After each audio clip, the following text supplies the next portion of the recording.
Sean McVay, half the age of Bruce Arians. Arians on the other sideline will celebrate his 67th birthday on Thursday. Greg Zuerlein ready to kick off, and TJ Logan back to receive for the Buccaneers. Their head coach has been on them all week about special teams. See if the Buccaneers respond as the Rams try to go to 4-0. And for Tampa Bay, they have the Saints up next after that loss to the Giants. And the Rams will play Thursday night at Seattle, coming off a primetime game Sunday night when they defeated the Cleveland Browns. Daryl Johnston, Chris Myers, good to have you watching with us from the Los Angeles Coliseum. And week 4 with the Bucs and Rams is happening on Fox. A kick that just does go out of bounds. Zuerlein was hoping for the squib touchback, but that's a miscue off the start that'll give the Bucs great field position. Yeah, and you've seen that through the early part of the season. John Fossil's group making some uncharacteristic mistakes in the kicking game. Kickoff out of bounds. Kicking team number 4. Ball's placed at the 40-yard line. First down. Jameis Winston coming off a season high 380 yards and 3 touchdowns against the Giants. He actually had a big pass to Mike Evans in the final seconds that set up what could have been a game-winning field goal, but the kicking, place kicking, field goal kicking problems continuing for Tampa Bay.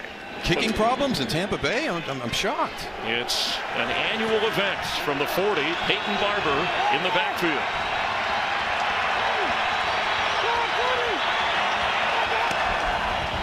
Winston to throw, and Chris Godwin slipped but got up in time to catch the football around the Ram 45-yard line.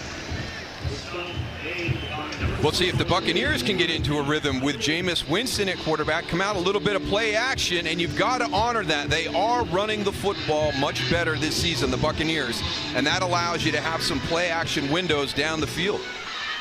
A pickup of 17 yards spotted at the 43 of the Rams.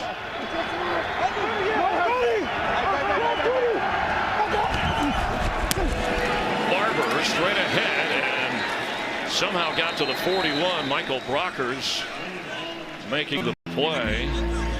And you mentioned the run game is better. The Bucs are running the ball the best they have since 2005. Ryan Jensen is going at center. He had a back issue that cost him some practice time during the week. And DeMar Dotson nursing his sore calf, but good enough to go. Yeah, and that's important to have those guys there. This Rams very difficult front. We all know about Aaron Donald, but pretty stout across that front 7. Winston on 2nd and 8. Catch held on to for a first down inside the 30 by Cameron Brate. He and O.J. Howard make a great duo at the tight end spot. Yeah, they really do have a nice combination. You know, O.J. Howard usually in the field. Cameron Brate usually down near the red zone. 7th catch of the year for Brate, still looking for his first touchdown of this season. Pickup of 13.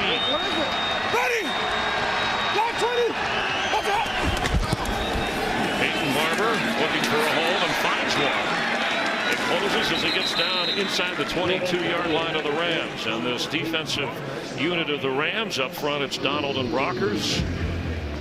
Corey Littleton having an outstanding year at that inside linebacker spot. Clay Matthews with 4 sacks for the Rams. Yeah, but one of the guys that really jumps out to me, Dante Fowler Jr., came to the Rams last October, now really starting to hit his stride. You know, whether it's rushing the passer, defending the run, having a real good start to the season. After a gain of 7, cut back by Barber, he's thrown down by Sebastian Joseph Day. And it will bring up a 3rd down. Bucs want to get it down to the 18 to get a first down. Tampa Bay started out fast when they built that big lead last week at home against the Giants. In fact, on their first 6 possessions, a team record for the offensive-minded Bruce Arians.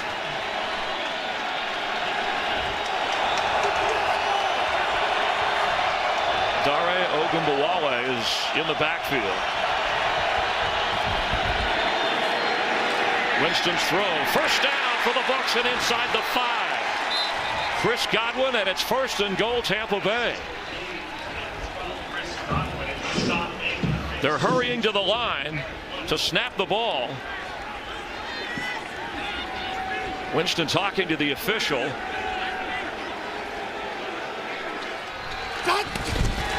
Snap, handoff. Ogunbowale goes nowhere. Let's go back to that pass. They got him down here tight on the Godwin right here. Number 12 on the back of that bunch. Mike Evans at the top. That's one of the guys they're afraid of right now. Just an easy release inside. Gets in front of Taylor Rapp very quickly. A little bit too soft in that coverage by Taylor Rapp. It looked like Evans cleanly brushed Nickel Roby-Coleman to make that happen. Peyton Barber now in the backfield after no gain. High snap. Barber has it into the end zone for a Buccaneer touchdown. Peyton Barber gives Tampa Bay the lead on the opening drive.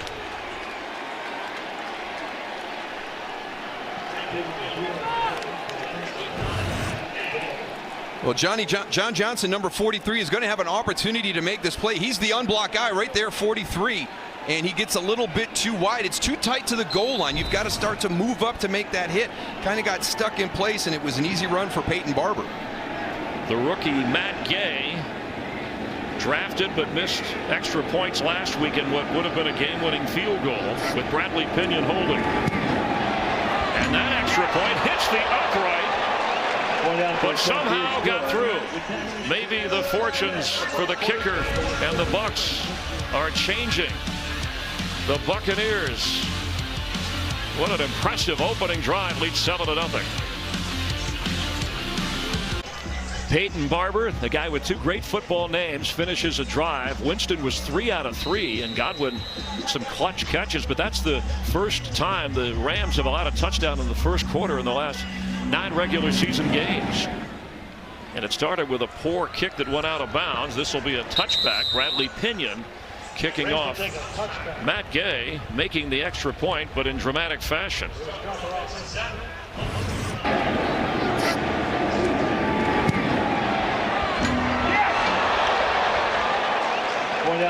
Little bank shot off the left upright. Usually you don't like that sound when you're a kicker, but it went in the right direction. So he's now 6 out of 8 in the point after department with 1 block. That one good enough to make it 7-0. A 60-yard drive by the Bucs from the 25. We'll see how the Rams answer.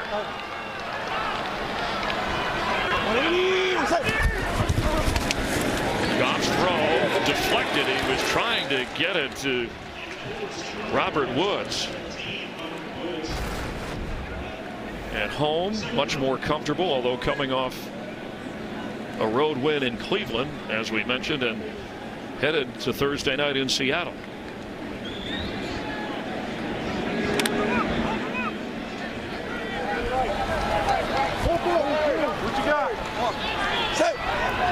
Gurley, the starting running back. We'll see Malcolm Brown by the 3rd series.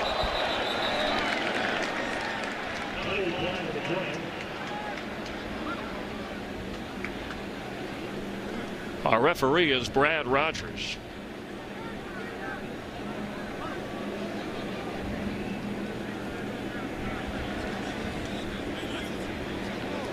Neutral zone infraction, number 50, defense. 5-yard penalty, remains 2nd down. Vita Vea jumped, and then the Rams reacted. And Austin Blythe back in the lineup after the ankle injury at the guard spot. Also back in is Tyler Higbee at tight end. That chest injury should help the Ram running game.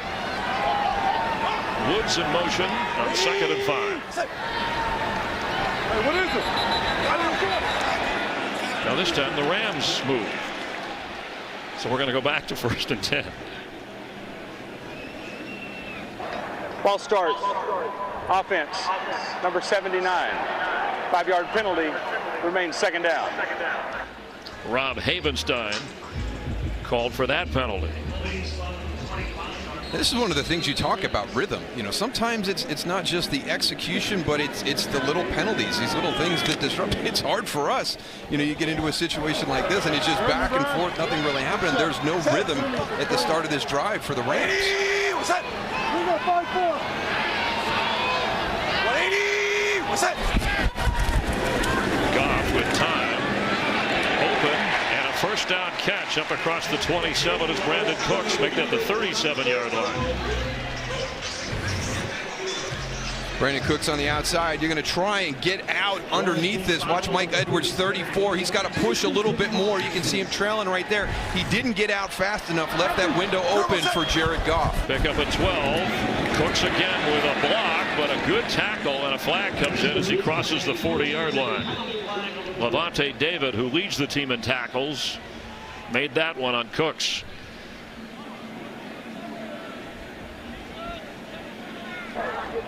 Holding offense, number 77. 10-yard penalty from the previous spot. Remains first down. The veteran Andrew Whitworth. So the Rams already guilty of 3 penalties in this game. Yeah, you can see right there in the middle of the screen, a handful of jersey by Andrew Whitworth as Levante David came back underneath to make that play. Pushes the ball back to the 27. Defensive coordinator Todd Bowles, former head coach of the Jets. Hey, push 3-6, single. From the 27-yard line, first and 20. Goff to Gurley. If he gets a block, he's got some room up the sideline. He goes out of bounds. He gets about 10 yards back.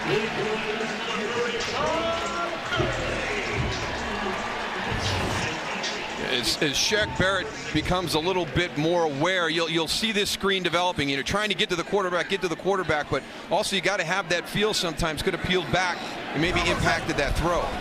Quick snap. Goff throwing and open. Woods right at the first down marker. We'll check the feet to make sure Robert Woods gathered it in and stayed in bounds. Nice toe drag. Well done. And I think that's what Jared Goff is talking about. He's had a couple of throws that have been, kind of easy pitch and catch between he and his wide receivers, and they've been able to execute and start that rhythm. It's been the penalties that have disrupted him here early in this drive. We're good. Cooper Kupp on an inside handoff, and he will lose yardage. 3 Buccaneers were waiting for him, including Carl Nassib. And Kevin Minter, the veteran, was also there. The former Ram and Ndamukong Suh up front for Tampa Bay, and of course Shaq Barrett, who has equaled an NFL record with 8 sacks in the first 3 games, 4 last week. And benefiting from Vea and Suh up front. Jamel Dean inactive in that secondary for Tampa Bay. Pass complete. Midfield, Gurley. Time for a game break and say hi to Carissa Thompson. Hey, Carissa. Hey, Chris. Lions down by 4 against the Chiefs. Matthew Stafford floats it up to Kenny Golladay, who somehow gets 2 feet in bounds for his 2nd touchdown of the day. Lions up by 3.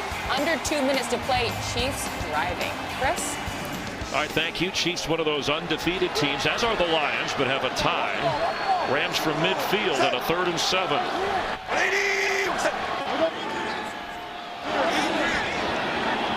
Looks like 6 men on the defensive line, and the blitz coming. Goff has to throw it, and it may have been deflected or redirected, but it's 4th down.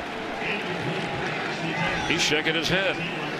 Yeah, well, they showed it early on, so it is number 31, Jordan Whitehead, who's going to be on the blitz right here, and they kind of caught him with that count. But Todd Gurley, part of the role about being a running back, it's not just running the football, catching the passes, but pass protection as well. Needs to be a little bit more stout. It was Jordan Whitehead who deflected that Goff throw. Johnny Hecker booms this inside the 10, sticks at the 5, and the Rams down it. An excellent kick and kick coverage. Buccaneers with a 7-0 lead, and Mike Evans coming off a 3-touchdown game last week. We'll see him in a moment. one of the weapons for the Rams, Johnny Hecker, kicking in. Watch this kick here. Now that's one of his helicopter kicks. That's like a draw. You can watch him. He's like a golfer watching it come towards the pin. He's also got another one that he can move the ball left to right as he's kicking in, and then he's got a knuckleball as well. So Bruce Arians, he just wants a clean catch when they field the punts. 41-yard punt without a return, and Ronald Jones returns to the Coliseum, the former USC Trojan in his second year, drafted in the second round by the Bucs.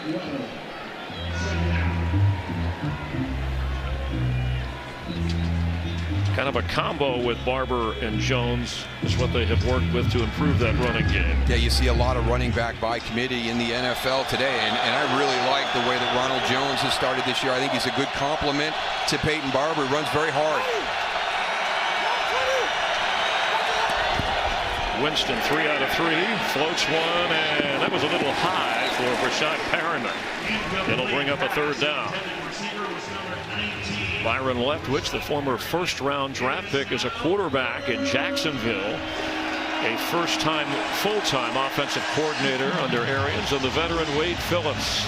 Seems like he's been around forever on defense for the Rams. He has a lot of great defenses throughout his tenure in the NFL. Going to be a tough challenge for Byron Leftwich today, matching wits with Wade Phillips. Dario Ogunbowale is the running back. Mike Evans is a big target for Winston if he has time. He goes underneath and good enough for the first down if they give him the forward progress. And let's see where the spot is on the Evans reception. Mike Evans in the back had motioned in on this play and just finds that nice soft spot. And Corey Littleton, Taylor Rapp just a little bit late, squeezing that down right at the first down marker. Yeah, 65th straight game with a catch for Mike Evans. And it is a first down at the 20.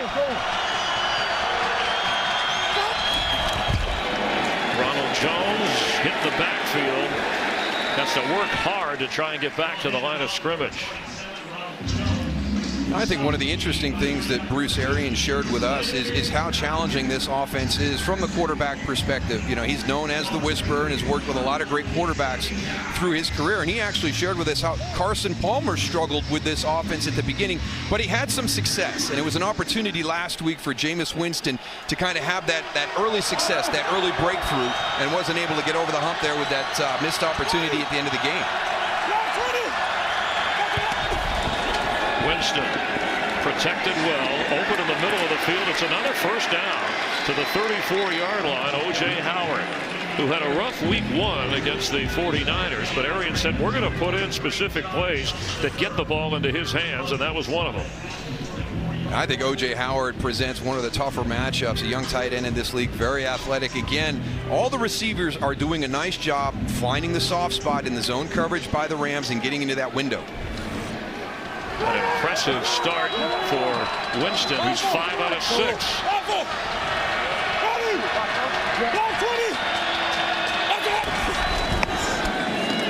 Jones for a couple. Bruce Arians, the quarterback whisperer. You mentioned he wrote a book when you coach guys like, you know, Manning, Peyton Manning, and Buck, and Carson Palmer, Ben Roethlisberger, and have success. He met Winston back when Jameis was about 11 or 12 years old at a quarterback camp. And Arians put a Super Bowl ring on his finger and said there was a connection there. And years later, he winds up coaching him after broadcasting last year. Arians said this job kind of fell to him. Winston, a quick toss. Slipping as Godwin through the Ram defense and a first down near midfield. Third catch of the game for Chris Godwin. Yeah, really nice play call by Byron Leftwich. The pressure is going to come from the offensive right side. They're going out on a quick screen to the left side. So good anticipation right there. Had an opportunity to talk to Tom Moore, one of the offensive consultants here, you know, been around the NFL forever. He says that Byron Leftwich is going to be a really, really good offensive coordinator and should have an opportunity for a head coaching job. Very impressed with how he's calling the game at a young age. And there is Tom Moore, not a young age, but Leftwich, a self-taught by Arians, who gives up the play calling to Leftwich. And that's how Arians made his living. Winston throws one away as he was backpedaling and under a rush by the Rams. Dante Fowler was trying to get to him. And this is one of those areas where I think, Jameis is making a step. He needs to be a little bit more consistent with this, understanding when the play is not there to be made. Get rid of it. Give yourself an opportunity to line up and try again on the next snap. You don't have to win every single play during the course of a game. It's a good point, Darryl, especially at this point, this part of the field, when you're exactly at midfield. Evans, top of your screen. Winston to throw. He's well protected again. Goes the other way. And Justin Watson has a first down catch inside the Ram 40. Jameis Winston is picking apart this Wade Phillips defense. Yeah, and he's doing it in a way where he is kind of going against the grain to what they normally do. As you break down your opponent as a defense, you're going to see what the roles are of the skill players. And first down, it's Mike Evans. That's when all his big plays are. They're doing a nice job of distributing the ball to other players on that first and second down. Rookie Scotty Miller is in, top of your screen. Ronald Jones, the running back, after a pickup of 13. Winston is hit, but gets out of it. And brought down at the 40 eventually by Sebastian Joseph Day. But Donald got to him first. Thought he had his second sack of the year.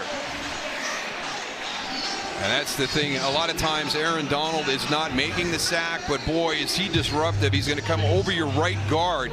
And the thing that impresses me is the quickness at the line of scrimmage. He gets right around Alex Kappa and doesn't get the sack, but creates the opportunity for Sebastian Joseph Day.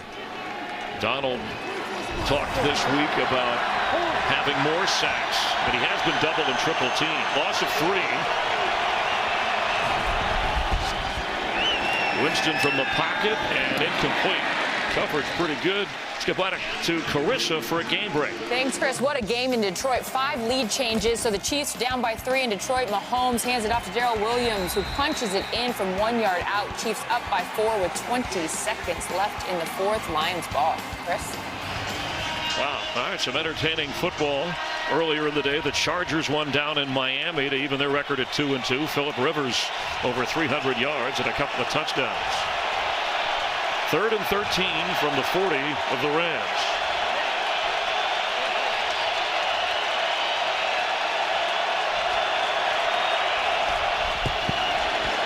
Winston has time. And eventually he's going to go down. It's a sack, and we'll give it to Clay Matthews with help from Dante Fowler.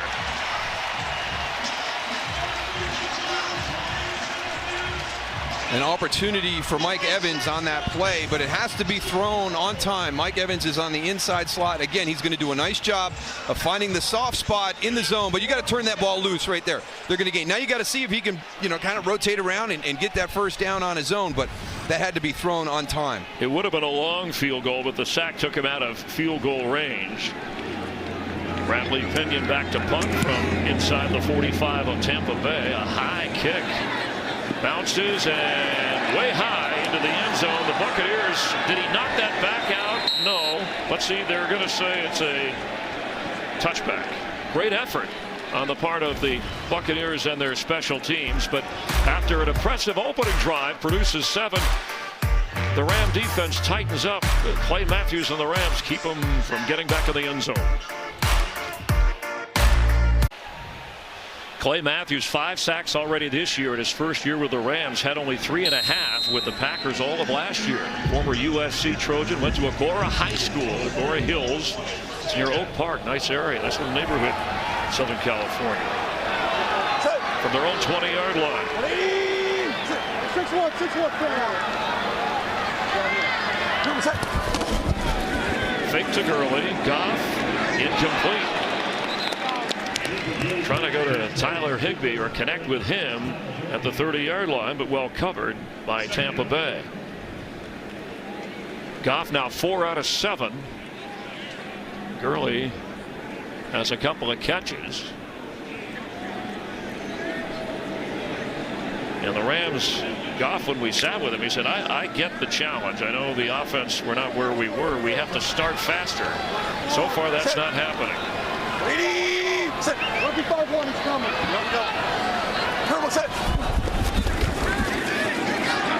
That's Cooper Kupp short of the first down.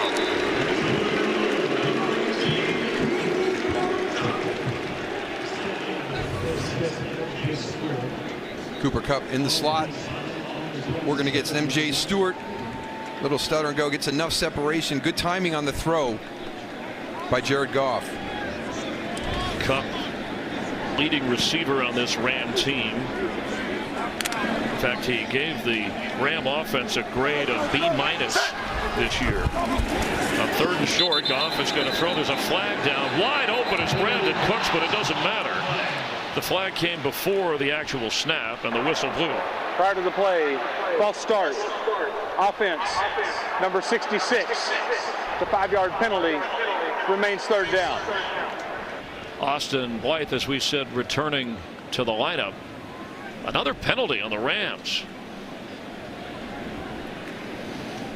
And you can't get into a rhythm if you're continually having these little penalties and you're not having the opportunity to convert on 3rd down. So again, one of the things that both of these teams talked about, first down efficiency, staying ahead of the chains, being in third manageables. They had that situation until the penalty. This makes it a little bit harder. Went from 3 yards, now they need 8. And looked like Tampa Bay. See, I'm going to get on my soapbox right here. I don't think this is offsides because he doesn't make contact. He's trying to get back. I thought you were an offensive guy. I am, but we had to sit in. If somebody moved, we couldn't Neutral jump. zone infraction. Defense, number 59. 5-yard penalty, remains 3rd down. I mean, you're not making any contact, so I just have a little bit of trouble. You used to be with able this. to jump forward and jump back. Yeah, you can jump forward, jump back now. As long as there's no contact. Yeah, are you trying to lure us offside? It's hard for me. This whole pointing and moving and you can't even, as the no, quarterback. we were told hold your water. That was the phrase when I played football. If the defense jumps, they're allowed to jump. That doesn't mean you can. I'll have an iced tea. You hold your own water. A fresh iced tea at that. Looks like they have 6 people on the defensive line, and Goff has Woods for a first down up across the 42-yard line. He beat Hargraves on the coverage. Now there's a little bit of pressure right here by Todd Bowles. You can see he's got his linebackers walked up. Now that's a little bit of the influence he had when he worked with Mike Zimmer. We've all seen that double A-gap mug. You get your linebackers walked up in those guard center gaps. Good job of protection by the Rams to have that throw down the field for the first down. A crisp throw from Goff, who's 6 out of 9 now. They pick up 16, threatening blitz here. Goff on the run. Brandon Cooks is open. He turns upfield and brought down inside the 35. Another step or 2, and he might have been long gone. And we have an injured player at midfield. We will update his situation. It's Vernon Hargraves. The Rams are on the move, although they trail 7-0.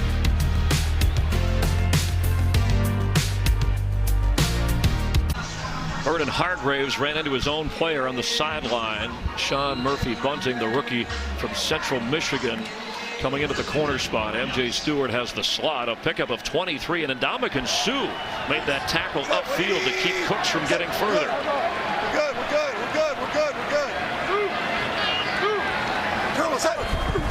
Buccaneers jump again. Boy, that count is working. Was that on the Rams? Let's see. False start. Offense, number 79. 5-yard penalty, remains 1st down. Havenstein, and that's the Rams.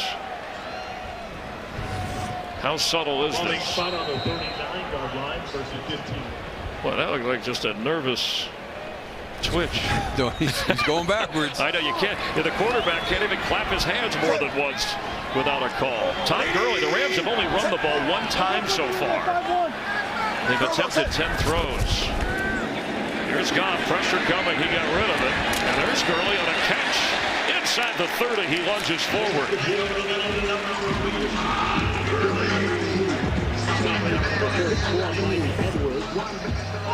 Well, here he is, having a great start to the season. Shaq Barrett working against Andrew Whitworth, and that's going to be a tough day for Andrew Whitworth, one-on-one all day long. Shaq Barrett has got some skills out there. He's got some good speed. He's got some good counter moves. Told us he'd worked on his hands extensively in the offseason, some film studies. So Andrew Whitworth will have to hold up on his own, but you don't want him one-on-one all day. Another throw.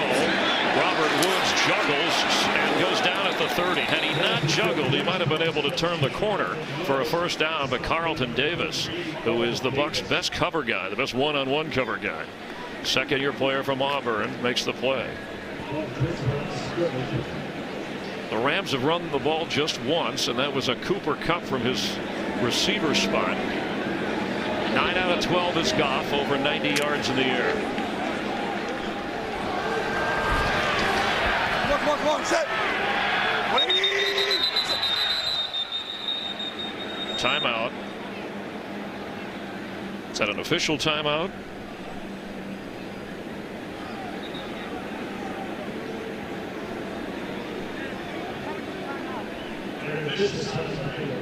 Hargraves, who came back out onto the field, and I wonder if the official spotted something and said he has to go back to the sideline. I'll show you how the initial injury, how that happened. Number 28. Yeah, so you think you guess concussion just to check? We'll have Laura Oakman take a closer look. One of the great things the NFL has done from a safety perspective is they have independent eyes up in these stadiums, and if they see something with a player who doesn't look like he's fully capable of being on the field, they can call down and have that player removed and checked. Hargraves out of the game, so the rookie Murphy Bunting in at corner on a 3rd and 6, and Goff time, arm hit and in the air, and it's intercepted. The Bucs with a takeaway. Jordan Whitehead back to the 35 of Tampa Bay. Goff had a man open, but took a while to get it to him, and a flag is down as that play came to an end.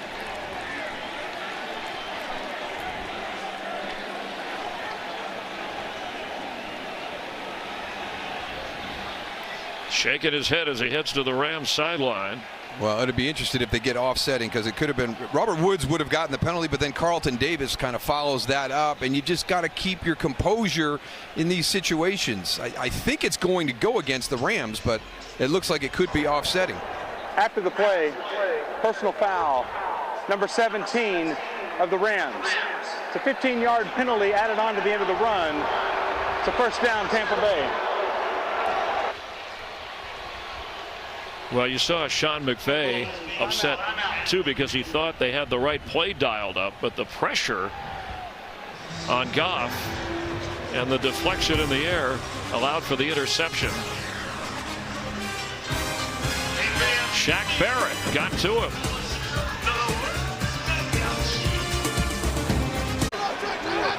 Whitehead the interception after Shaq Barrett hit the arm of Goff.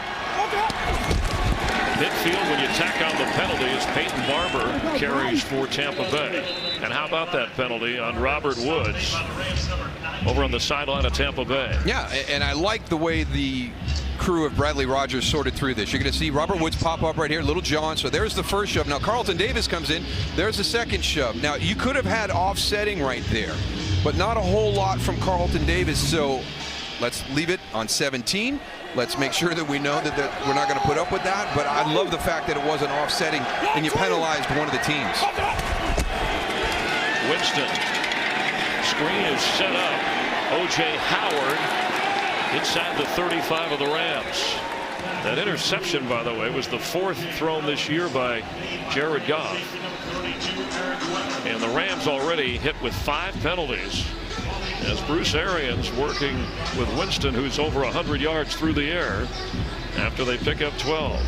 And Byron Leftwich is doing a nice job. We showed you the matchup with him and Wade Phillips, the veteran defensive coordinator, and he's got this Rams defense off balance a little bit right now with his play call.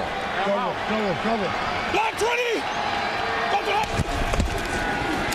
Peyton Barber, nowhere to go this time. Let's check in with Laura. We're going to do a quick injury update on both sides of the Buccaneers ball. Right now, as the offense continues to move, they are without Brashard Perriman. He is out for the rest of the game with a hamstring. Vernon Hargraves was evaluated for a head injury. He will be returning to the game. Everything negative, Chris. Thank you, Laura. And with Perryman, who's the third receiver, that brings Justin Watson into play, second-year player from Penn, and the rookie Scotty Miller, also Bobo Wilson, the return specialist. Winston to throw and has all day. And the middle of the field is open. All the way inside the 5. First and goal, Chris Godwin. And they run to the line and try and snap. Now, they tried that before, and the officials kind of slowed things down. Well, this time they're substituting. You've got a substitution coming in from the Tampa Bay sideline, so that gives the Rams the opportunity to match in substitution. Now, earlier in the game, when they tried to hurry up on that goal line, there was not a substitution, and yet they held the snap on the Buccaneers, and that's why Jameis was upset. A 30-yard gain, first and goal.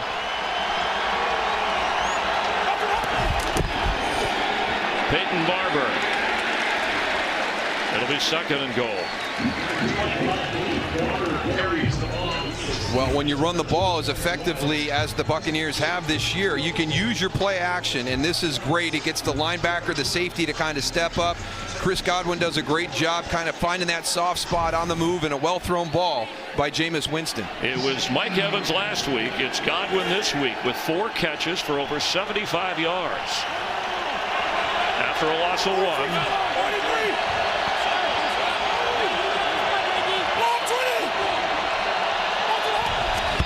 Winston, end zone throw, too high for Evans.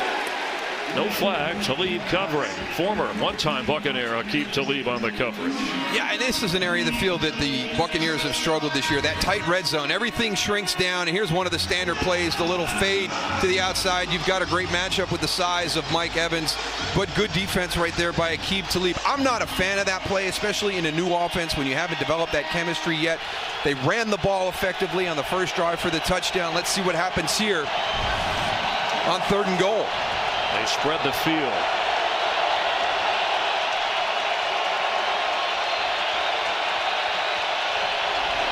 Winston on 3rd down. Middle of the field's open. He throws high and catch made. That's a touchdown, Chris Godwin. There were 2 Buccaneers in the area. Wanted to make sure he came down with the football inbounds and held on. Right, it just, poor coverage by Nikel Roby-Coleman, and Chris Godwin is having a great day. And it's hard down here. You get in here and you get the 3 wide receivers out. There's a lot of misdirection, but watch how open he comes. He's playing heavy inside leverage with no help to the outside. I mean, Nikel Roby-Coleman had his back turned to the other side of the field. I don't know if he's supposed to have help there or not. The extra point by Matt Gay is good. And a major upset brewing in Los Angeles. Winston to Godwin. His 5th catch of the game. It's 14-0 Buccaneers. Friday Night SmackDown premieres on Fox. Just 5 days. A star-studded 20th anniversary event. Join Hulk Hogan, Roman Reigns, The Undertaker, Stone Cold Steve Austin, all together on WWE's biggest night. Friday Night SmackDown, 7:30 Eastern Friday, 6:30 Central, only on Fox.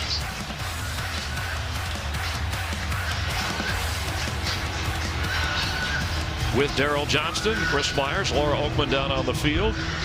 Buccaneers with an impressive 50-yard drive after the takeaway. JoJo Natson back to receive. So the Ram defense huddling over on the sideline after being exposed in a couple of short drives, but successful drives by the Buccaneer offense. And a touchback. Set down to Laura. We're going to stay with that WWE fun right now because Fox Sports and WWE are about to kick off a new era. And I'm sitting here with Renee Young, longtime WWE announcer, now Fox Sports. What are you most excited about for this Friday's SmackDown? I'm so excited for all of our longtime friends and fans of the WWE Universe to finally get to see SmackDown join Fox and all the new eyes that are in for a huge treat as SmackDown moves over to Fox. All right, we have 2 demographics right now. Our football fans watching us were already huge wrestling fans and the ones going, why are they interrupting football to talk wrestling? Speak to them right now, please. Why should we be so excited about this Friday night? What should they be looking for? Why should they join in? Well, it's very simple. I mean, when it really boils down to it, we have some of the best absolute athletes and entertainers in the entire world. So do yourself a favor, come down, check out a show. Then we'll see what you got to say. Chris, along with Todd Gurley and the whole Rams defensive line, they're all going to be there as well. Thanks, Renee. Have fun Friday. Back up to you guys. All right, sounds like a lot of fun. After a pickup of 3, Malcolm Brown carrying the football for the Rams. So we're in a hole here. It's Brown again. And it'll bring up a 3rd down. Moments ago, after that last touchdown, Eric Weddle, who takes in the defensive signals, first year with the Rams, but the veteran communicator on that defense, giving it to his teammates. Yeah, well, you mentioned at the top the standard that Sean McVay has for the offense. Well, there's your pseudo defensive coach, Eric Weddle, on the field. He's got a very high standard for his guys, and they are not living up to it right now. Rams have 1 touchdown in the first half so far this season, despite the 3-0 record. Getting shut out here on a 3rd down. Goff's throw, and it's intercepted. Another takeaway for Tampa Bay. Levante David runs it back inside the 10-yard line.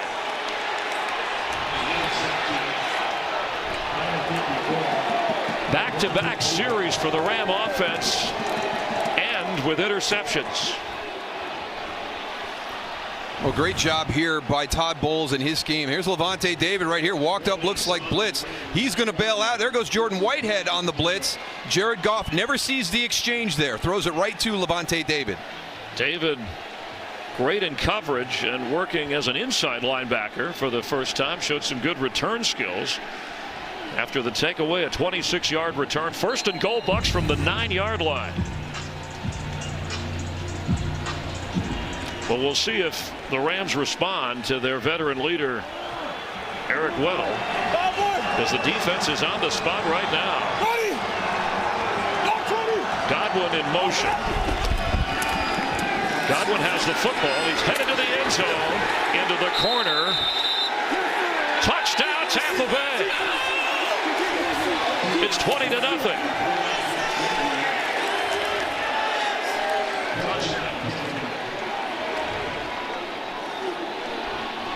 This is a concerning play right here, Chris. Watch 12. That's Chris Godwin. He's going to go in motion across, but I want you to watch the finish. We just saw Eric Weddle gather his guys up. This is not what he expected. Who wins that battle right there? Chris Godwin wins that battle against Aqib Talib. I mean, he just plowed through Talib. 21 knocked to the ground and ruled a touchdown. They are confirming it. Nothing visible yet to change that call. Rams need to be a little bit more aware of where Godwin is, his 6th catch of the game. Yeah, and let's check this pylon. Where's the drive? Does he stay in bounds through? He's inbounds. Where's the ball? From that angle, difficult to tell. All he has to do is break the plane.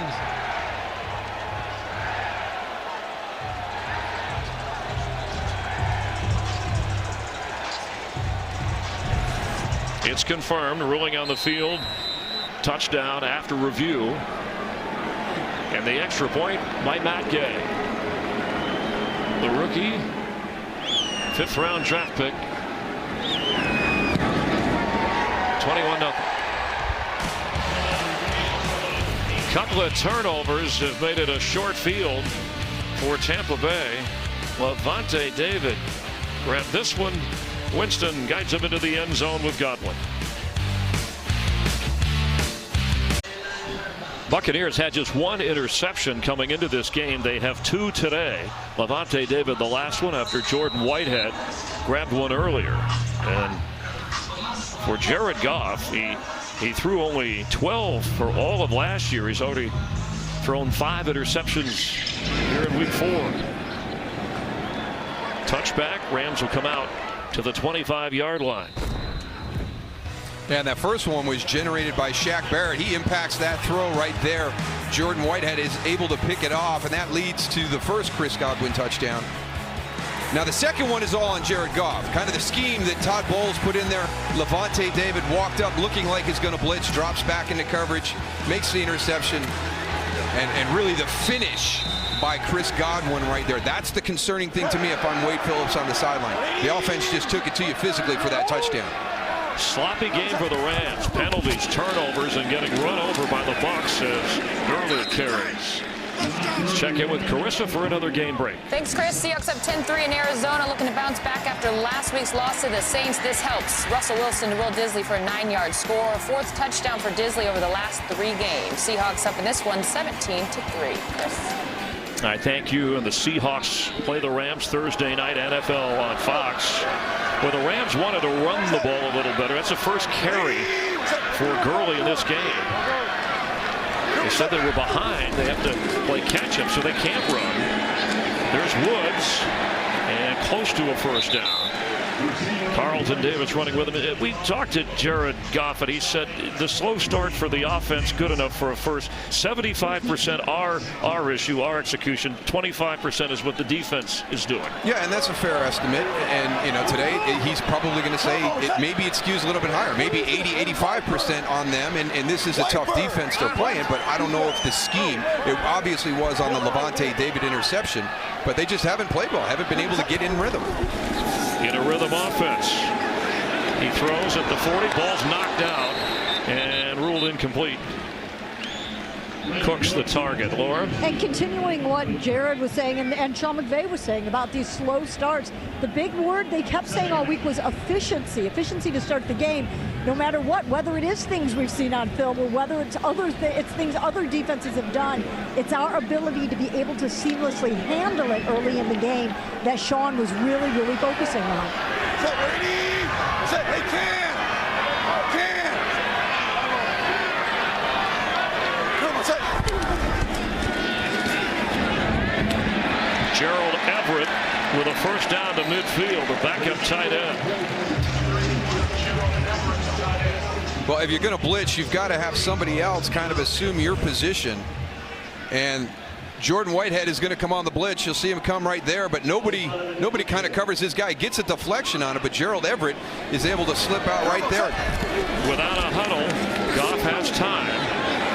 And to Gurley inside the 45 of Tampa Bay. I think the line that Goff told us, you know, I have to, you touched on it in the open of this broadcast, be patient, take the completions. He said that's what the good ones do, the Brady, the Brees, the Rodgers, and then, you know, when they see the big play. And I think his line was like, don't get too froggy, which I'm not sure what that meant, but it's been froggy so far with 2 interceptions. There's Everett again. He's got a first down at the 36-yard line. And what was the other thing that we heard from Sean McVay earlier this year? We had him in the opener against Carolina, and what I need to do when we get into those ruts is speed it up. Let me change the tempo, and that's what they're doing right here, getting into that hurry-up style.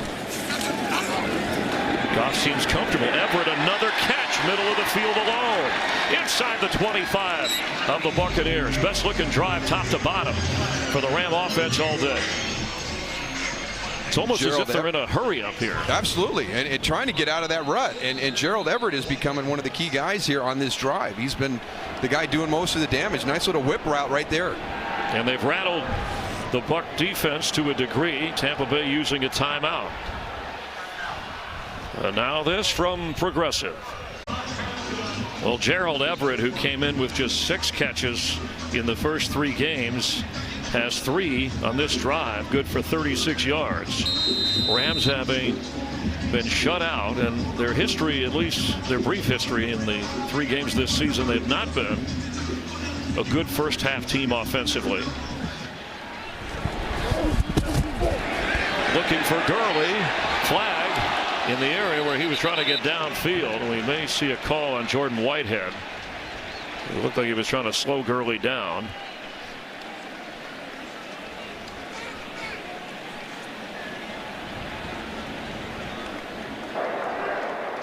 Pass interference. Defense. Number 31. Ball's placed at the spot of the foul. Automatic first down. Yeah, just kind of coming up late right here. You see Jordan Whitehead. You know, Todd Gurley's going to go to the flat, but then he's going to turn upfield. And actually, I'm going to give Jordan Whitehead.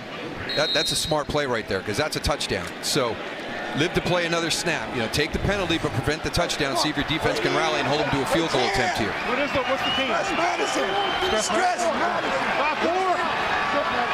Cut him off, go. Todd Gurley has a hole. Todd Gurley with a first down. Gurley, he has a Ram touchdown.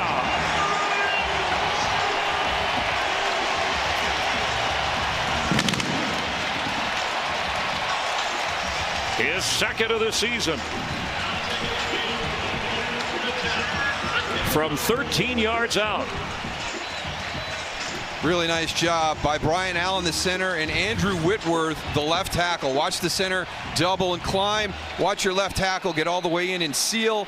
And then just a good physical finish by Todd Gurley at the end. I mean, his first contact is at the 5-yard line. He certainly looked healthy there.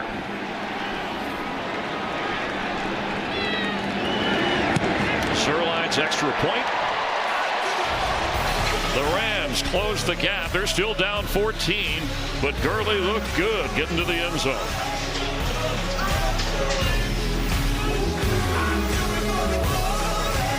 In the history of these two teams, remember it's the NFL's 100th season. The Rams lead the series 16-8, including a pair of victories in the postseason.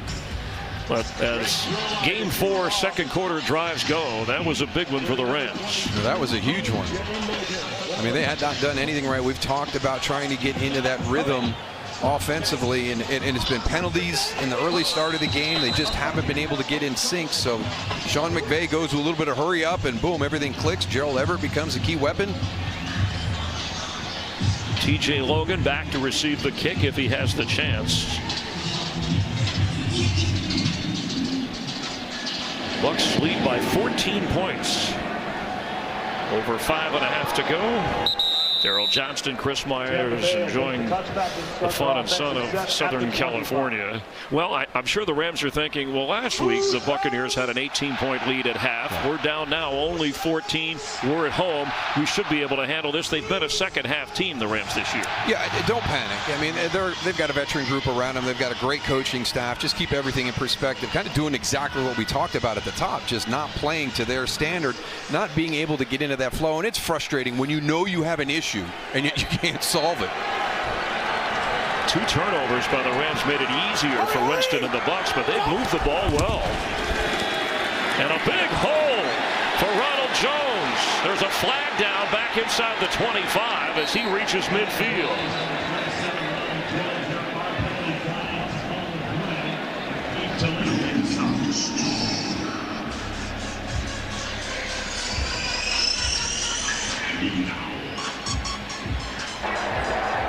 Illegal shift. Offense. 5-yard penalty. Remains first down. Negates a 25-yard run by Jones. Yeah, and that's unacceptable. Those are simple things. That's got to be ironed out by week 4. You can't have those pre-snaps. That's what Bruce Arians is talking about right now. That's so frustrating when you get a big first play on a series and it gets called back. Well, neither team has run the ball for much yardage today. But Winston, 11 out of 15 for just under 150 yards and a couple of touchdowns.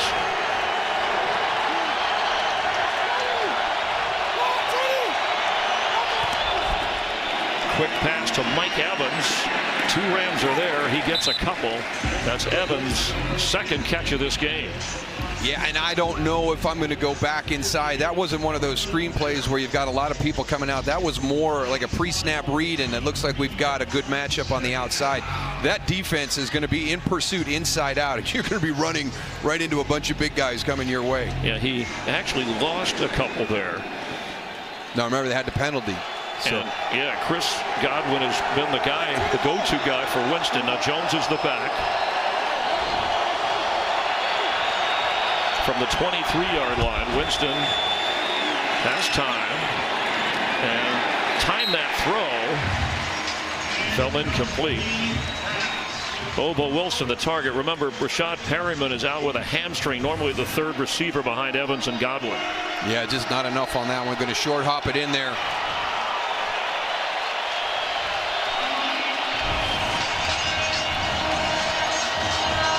So this will show you right now how big that penalty was at the start of this drive for the illegal shift.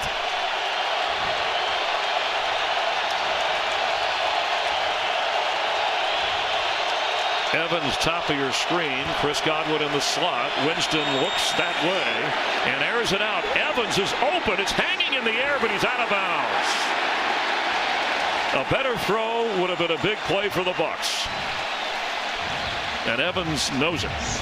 Yeah, up in the air just a little bit too long. It's going to be a double move, that little go. Kind of a bite right there, but Eric Weddle's got your back, playing the deep half, and is able to get Mike Evans out of bounds. Big play there. Weddle, who said we can't get overzealous with a guy's negative, referring to Jameis Winston. Don't think we can force turnovers with him. We have to first make the play. They haven't been doing that in the first half against Winston and the Bucs offense. Bradley Pinion. JoJo Natson, fair catch called for at the last moment. There's a flag down, and the Bucs have the football. It's a muff punt that's whistled dead. Let's check, because he did call for the fair catch.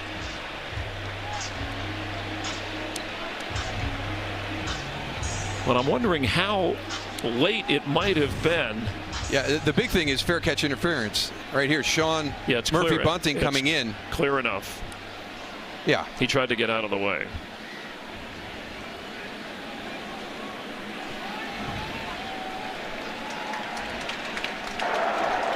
Fair catch interference, kicking teams, number 26. 15-yard penalty, first down.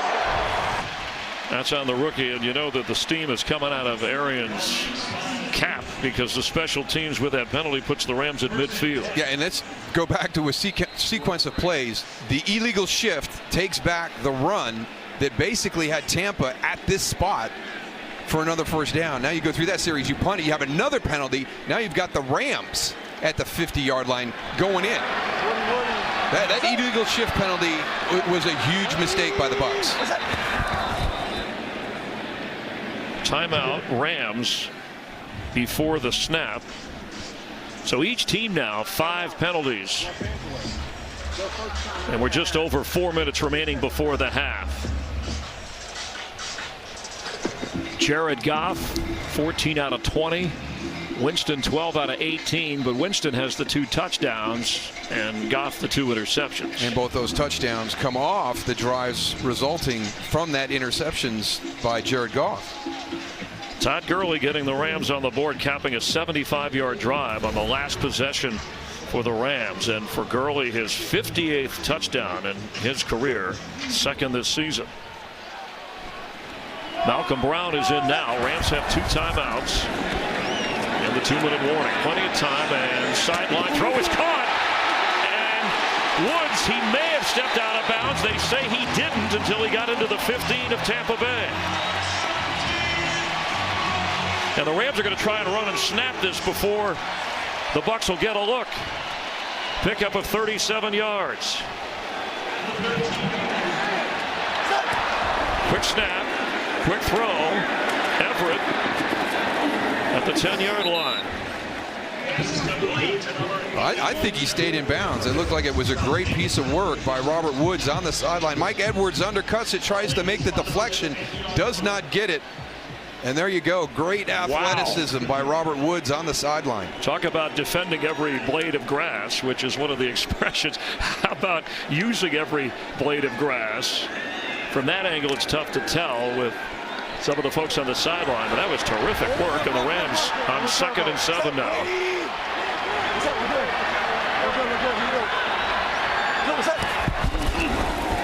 Goff pressure coming. He gets out of it and gets rid of it. And there's a flag down. A late flag. Wonder if it was Shaq Barrett put the heat on Goff. And almost got another sack. I wonder if they called late hit on the quarterback.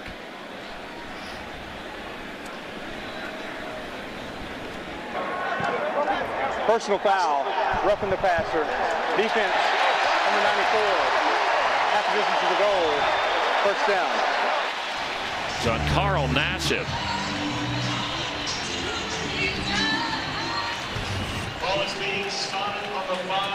Great job by Jared Goff right there, sensing that, feeling that pressure, stepping away, and there's the late hit. That's right on the cusp. He dodges away. He's going to make the throw. Yeah, I mean, the head was down. Nassib just going after the target. Quick snap. Goff on the move. Throws incomplete in the area of the pylon and Tyler Higbee. It'll be 2nd and goal. So the penalty gave the Rams not only some yardage, but a fresh set of downs down there. MJ Stewart, the slot corner. Hargraves went out earlier, was cleared after the concussion protocol, and has been back in for Tampa Bay on defense.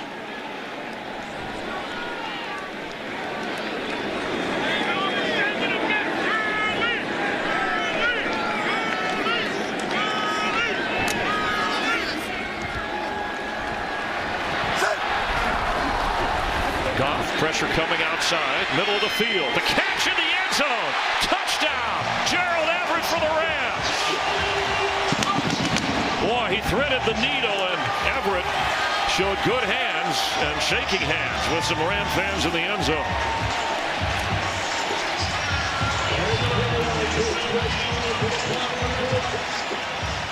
I tell you what, he's just really kind of broken out here in the latter part of the 2nd quarter. Gerald Everett has been the go-to guy, finding his way across the field. That's a nice throw by Jared Goff right there. That's a tight window. He was targeted back last year only 7 times. Gerald Everett, 3rd-year tight end, drafted in the 2nd round. But a touchdown catch, his 5th catch of this game, and what was once a 21-0 Buccaneer lead. It's now 21-14. Well, the big part of these last sequence of drives is the penalties that Tampa Bay took. You see right there, right through the hands of Vita Vea up front on the defensive line into a tight window. A lot of confidence in that throw by Jared Goff right there. But it's so hard because Todd Bowles told us about, this offense. There's so many good players that we have to worry about.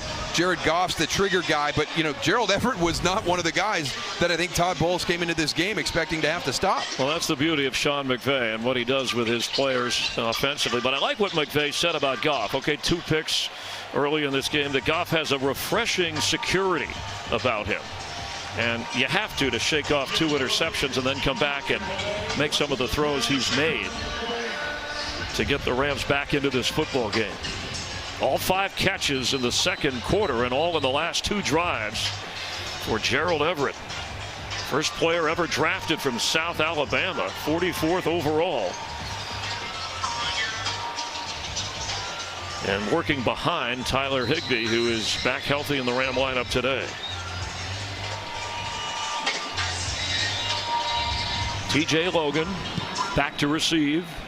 And Zuerlein sails this through the end zone. Let's take a look back at the controversial play when you think about the Rams and Bucs and their history with each other. Before all the controversy over catch, no catch, there was Tampa's Bert Emanuel, whose grab in the '99 NFC Championship was disallowed because the ball touched the ground. That offseason, the NFL's Bert Emanuel rule clarified the catch should have stood. Too little, too late for the Bucs, who fell to the Rams. 100th season of the NFL. Arians and McVay looking on. Winston to throw and hit. He was trying to throw the ball to Barber, but Samson Ebukam came in. I just think, that clock has to be there. And Jameis Winston said, watch 50, he's going to bring the pressure, but you're holding him, right? That's a hold. It's got to be somebody there. You've got to have a quick solution. Bruce Arians' offense is going to afford you the quick out. And Jameis Winston, he can scan the field and look for the explosive, but when it's not there, find your outlet.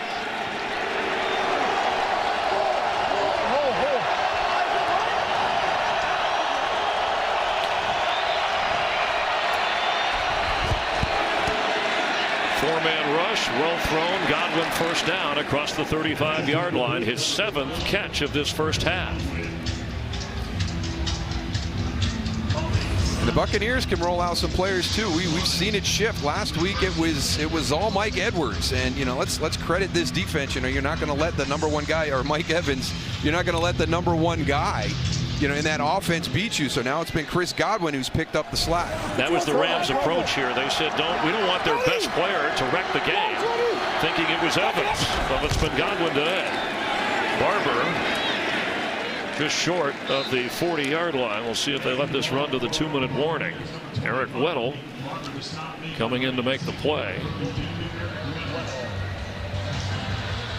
Each team with 2 timeouts. 2 minutes before the half. A fast start for the Buccaneers. They were up 21-0 after a couple of interceptions. The Rams have responded.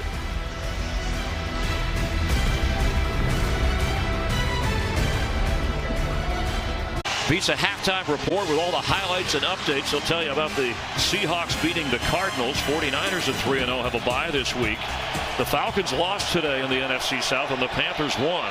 Saints play tonight. That's who the Bucs play next week.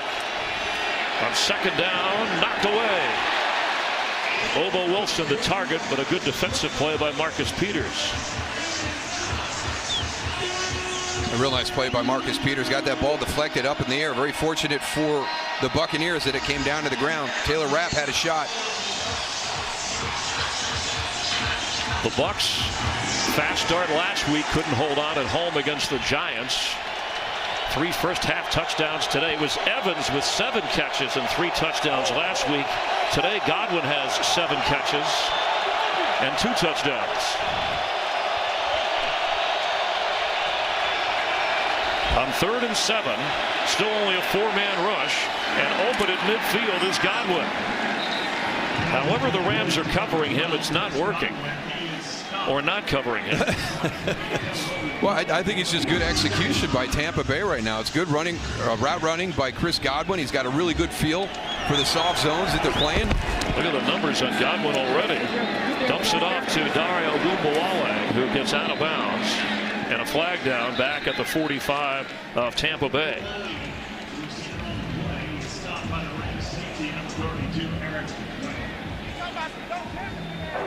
Personal foul. Roughing the passer. Number 90. Defense. 15-yard penalty added on to the end of the run. First down. Michael Brockers called for the penalty, and a big one. It'll march the ball for Tampa Bay all the way down to the Ram 30.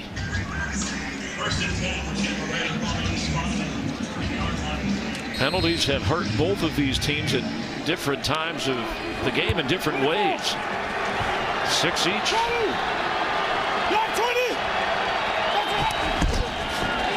Winston with time.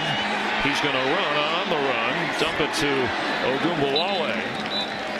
Running back, free agent signed out of Wisconsin of Nigerian descent. Had a terrific preseason for this Tampa Bay team. Works behind Peyton Barber and Ronald Jones.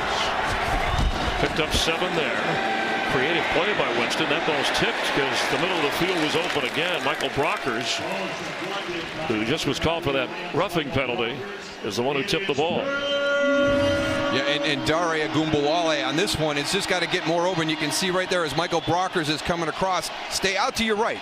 Give Jameis Winston that open window, that open throwing lane for you. Well, they converted last time in this drive on 3rd down. They only need 3 already in field goal range.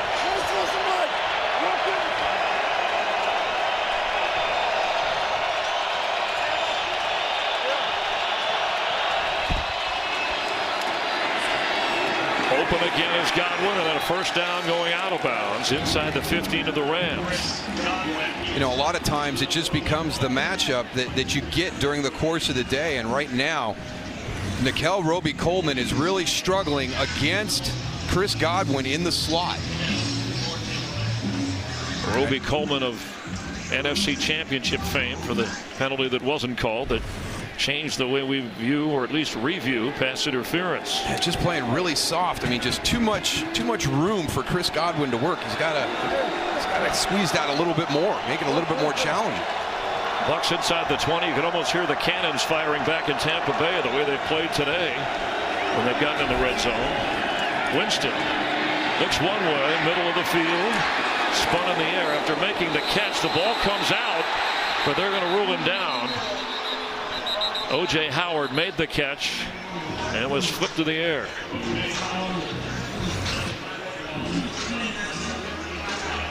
Yeah, Corey Littleton just does a really nice job. He's carrying somebody in coverage. There's 58, sees the play in front of him, breaks up, puts the big hit on O.J. Howard. Buccaneers have used a timeout. This is an impressive drive after the momentum shift of the hometown Rams, closing the gap to 21-14. Winston and the Bucs moving the ball downfield. It's a tremendous response. I mean, this is like a repeat of what happened last week in the second half when you gave up the 18-point lead. I mean, you've taken 21-0 to 21-14, and what a great response by the offense here on this drive right before halftime. 3 times in the red zone, 3 times touchdowns for the Bucs today. An area, as you pointed out, that they previously struggled in. Ronald Jones is in at running back. Godwin, part of a bunch of receivers at the bottom of your screen. That's him in motion. Jones, Ronald Jones with a touchdown for Tampa Bay at the Coliseum. Second-year running back from USC. And what a drive by the Bucs. What a response. Yeah, but it's got Chris Godwin all over it again. Watch number 12 come in from the outside with the key block up on the linebacker right there, working on John Johnson. That was the key block. So Chris Godwin, 2 touchdown catches down in the tight red zone and a key block on that touchdown run. First touchdown of the season for Ronald Jones. And 4 out of 4 in the red zone, each time a touchdown for Tampa Bay. The extra point by Matt Gay. Wade Phillips has to be a little bit frustrated the way the Buccaneers have moved through the Ram defense. There goes your blitz to the inside. There goes Chris Godwin working inside against John Johnson. Well blocked. They had the blitz coming up into the middle, got the ball out to the offensive right side, and a good block by Chris Godwin on John Johnson. Yeah, maybe the Bucs in the old days would have sat on that lead and played a little bit more conservatively, but not this Bruce Arians, Byron Leftwich driven offense. Winston over 200 yards through the air, a couple of touchdowns. Jones punching this one through after a 75-yard drive, taking up just over 2 minutes. Rams are set to receive in the second half. Remember, they deferred to start the game, so the Bucs will kick off to them. Bucs kicking off right now with 47 seconds remaining and 2 timeouts for the Rams. JoJo Natson back for LA.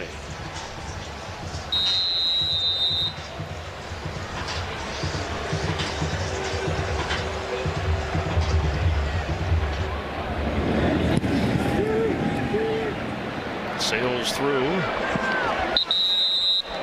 Let's see what's coming up with Kurt Menefee in Los Angeles. TB, coming up on the Visa halftime, we got some big-time players. Yeah, like who? Tom Brady. Oh, he's the man. Lamar Jackson. He's the man. What about Baker Mayfield? He's also the man. Guys, I'm sitting right here. It's all coming up on the Visa halftime. And we look forward to that as Winston has had a terrific first half. Rams as much as an 8 or 9 point favorite at home in this game against the 1-2 Bucs. LA trying to go to 4-0. Goff incomplete for Gurley.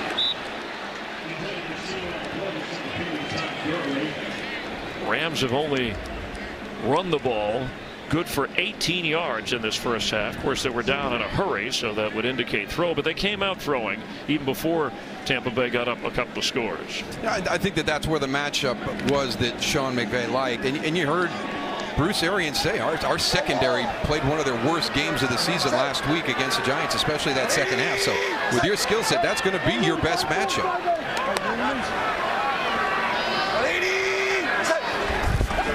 Blitz from the Bucs picked up. Robert Woods to the 40 or just short, good enough for a first down as the clock runs. Rams have those 2 timeouts. They're hustling to the line. Spotted right at the 40. Pick up of 15 yards. Well protected. open at midfield and falling at the 48.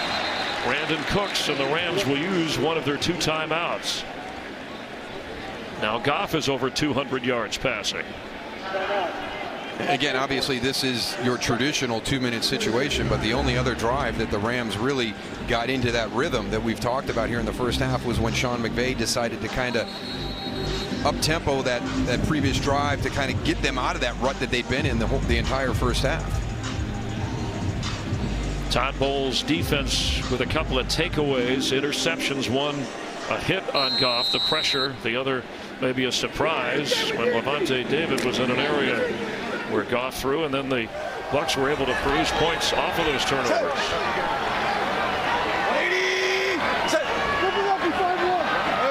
I got it. You're on 6. Turbo set.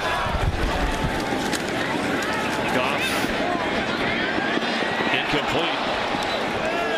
Cooper Kupp the target. The Bucs defense has done a good job on Cooper Kupp. He had 11 catches last week. Rams leading receiver coming into the game. He has 1 catch today. Yeah, I think that was one of the things that was really impressive by Todd Bowles, getting the point across to his guys, knowing exactly who's the threat in that situation, and he had it all spelled out for him. You know what their strengths were, when they were going to look for him that way. So it's been a nice plan that you put in place, but I think he has to be happy with the way they've executed it here in the first half.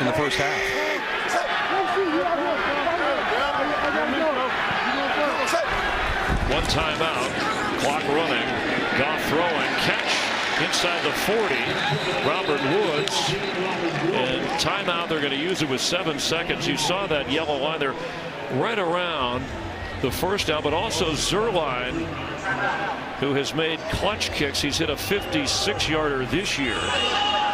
He has made from beyond 60 before. This would be 58.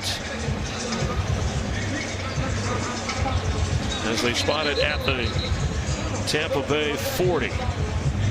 Remember that he had that 48-yarder in the NFC Championship game to tie it at the end of regulation, and then he hit the 57-yarder for the walk-off overtime win that put the Rams in the Super Bowl.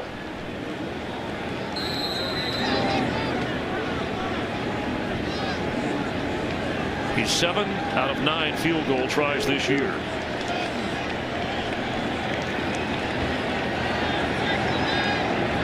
In his career from 50, you see the numbers. It's up there. It's out there. And he got it.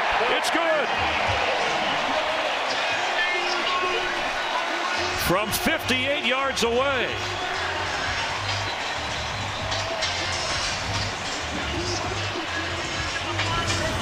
They're big weapons when you play the Rams. They've got great specialists as part of their special teams. We talked about Johnny Hecker and what he can do kicking in to back you up in field position. And Greg Zerline has just got tremendous range. And you wondered with 47 seconds when that drive started, you know, what was the approach going to be for Sean McVay? When you've got that guy as your place kicker, you got to be aggressive. You got to go for it. He's got a tremendous leg, and he's going to get you some points most times. Even if you're before the half and there's no time left, you might try something crazy like a 65 or 68-yarder. And again, the Bucs will be kicking off to the Rams to start the third quarter. But it closed the gap. Tampa Bay was up 21-0, then 21-14, then 28-14. And now on the 12th field goal of 55 yards or more for Zerline. The Rams cut into that Buccaneer lead. Still a shocker so far for Sean McVay and the defending NFC champion Rams. On the touchback, 2 seconds, assuming the Bucs will be happy with this to snap it, run the clock out, and head to the half.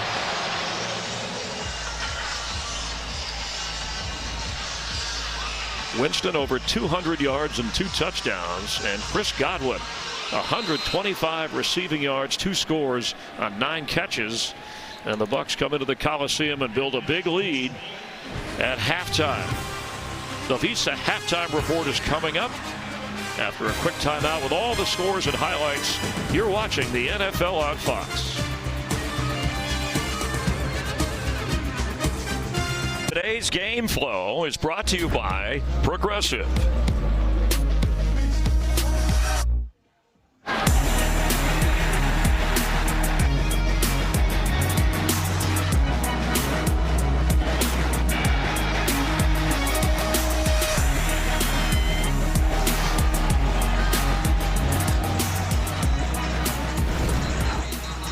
Bucs ready to kick off to the Rams to start the second half. 28 points again in the first half scored by Tampa Bay. With Daryl Johnson, Chris Myers, glad you're watching from the Coliseum here in Los Angeles. So the good news, very impressive. Jameis Winston, the Bucs defense, they get the lead. We know they had that last week against a different team at home. What do you think is going through the Bucs' minds as they start the second half? Let's not have a repeat of what happened to us last week. And it all started very, very early in that game. The first play of the third quarter, a 75-yard touchdown pass to Evan Ingram. So come out, let's play some good defense. The Rams are going to have the ball first. Let's set the tone again. Just finish a complete game. Keep doing what you did in the first half.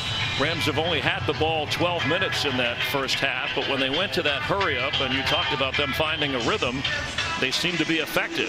Again, the 2 turnovers and the Bucs producing points off of those turnovers, a major difference in the game. Sent down to the field, Laura Oakman.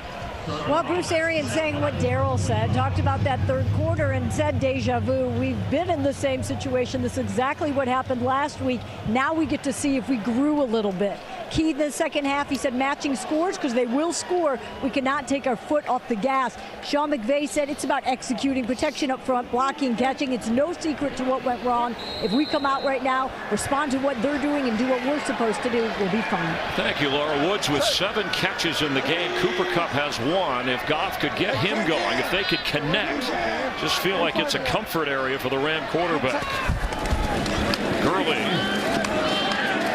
will lose yardage. Kevin Mitchell, veteran linebacker. Devin White, the #1 pick, the linebacker from LSU, the first rounder of Tampa Bay, has had a knee problem and again is missing time. So Minter, who played in Arizona when Bruce Arians was the head coach there, has played well for Tampa Bay on defense. 2nd down 11.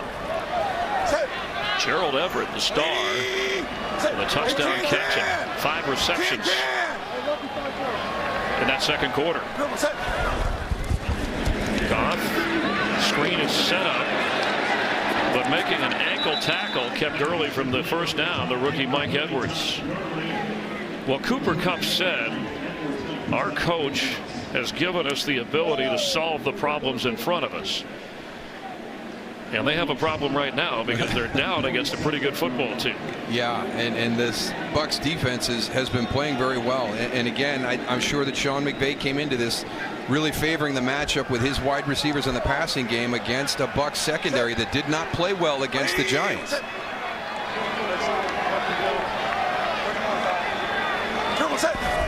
Need to get to the 35 for a first.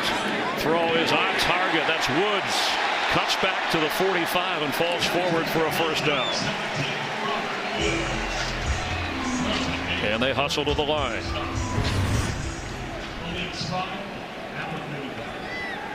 Robert Woods has that intermediate route right there, kind of coming behind the 2 clear outs. Pushing across midfield. Brandon Cooks.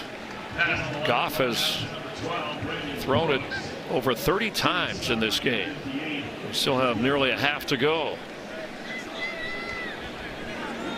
Todd Bowles has yet to sack Jared Goff. Malcolm Brown is now in at running back.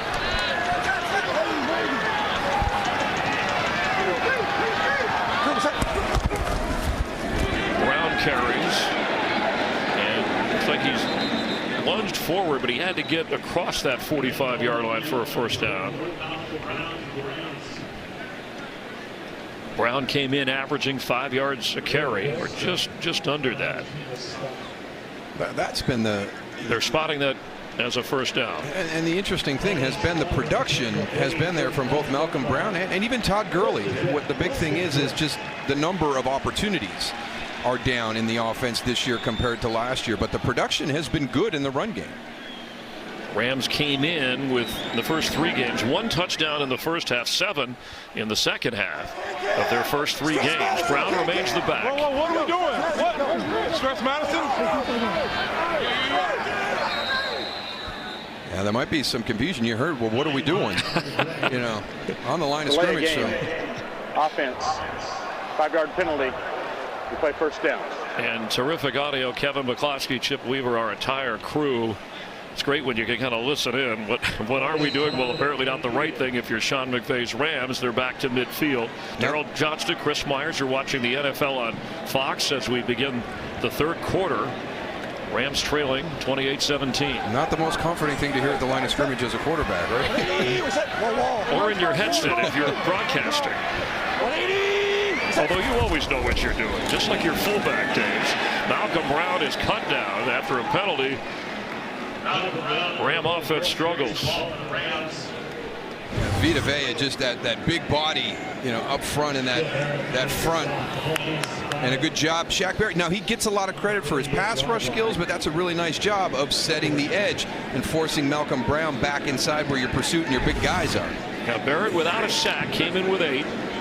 1-year contract, great free agent signing. They're trying to work on a new deal. They redid Jason Pierre-Paul's contract, freeing up some money.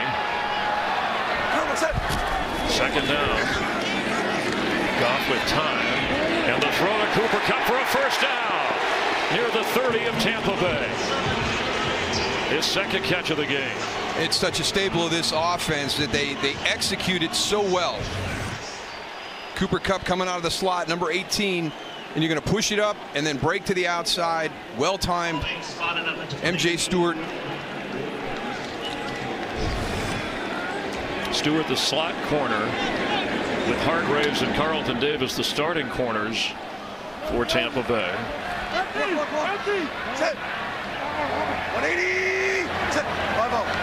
Pickup of 24 yards on the last completion. Blitz is coming. It's picked up. Goff floats one over the head of Everett, or he would have had a touchdown. Well, there's one of those easy throw catches that Jared Goff talked about, and sometimes it's not a check down or screens or short throws. It's when you have the wide open player. And again, it's Gerald Everett. And he has been the go-to guy. A really nice play design. You've got the inside releases on the route. Really challenges the path of the linebacker in coverage, and Jared Goff just missed him. Quick throw off the hands of Gurley. It'll bring up 3rd down. Well, Goff admitted when we sat with him on Friday out at Cal Lutheran, the Rams facility, where they practice in Thousand Oaks, he said, you know, you got the big contract, and, you know, you try to say, I don't have to prove myself or reprove myself, but it's on your mind. He did it when he was the #1 overall pick. I had to tell myself, like when he said he was 1, just remind myself, I know what I can do. I know why they're paying me. Just calm down and do the job. Absolutely. Don't worry about it. You've earned that right now. Just go out, have fun, play the game. Be loose. That's what McVay expects from his quarterback, who he says is more than a system quarterback. On 3rd down, Goff incomplete. It was behind Kupp, who was headed in one direction, and there might have been some miscommunication for 2 guys who were usually on the exact same page. Yeah, spend a lot of time together, and Cooper Kupp will actually come in and sit on the quarterback meetings, you know, just to kind of hear the detail that goes on from playing that quarterback position. You know, the challenges that they see, he's able to see what the quarterback is seeing from his perspective. Greg Zuerlein to try from 46. He hit that 58-yarder right before the half, and this is important because it would cut it to a 1-score game. Boy, he drilled that one. A big kick. There's a flag down, and this may be on Tampa Bay. We'll see if it's enough. They needed 10 for the first down. So the Rams are pointing, but if it's not good enough for a first down, I don't think they'd take 3 off the board.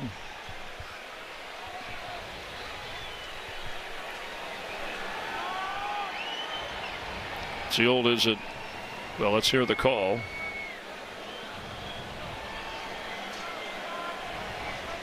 Brad Rogers, our referee. Personal foul. Roughing the snapper, number 56 of the defense. At the distance to the goal. Automatic first down. And that's something the NFL in the last few weeks has watched closely, because depending upon how it's done, and that call was on Raheem Nunez-Roches, a special teams penalty that takes 3 off the board, gives the Rams a first down. It's going to be hard to see down in the middle there, but the long snapper has defenseless player protection. That's Jake McQuaid, who was shoved back, and what they were seeing the officials in the league, the guys kind of leveraging and shoving before they could look up. And you see Bruce Arians doesn't agree with that call, but it's going to be a first down inside the 15 of Tampa Bay.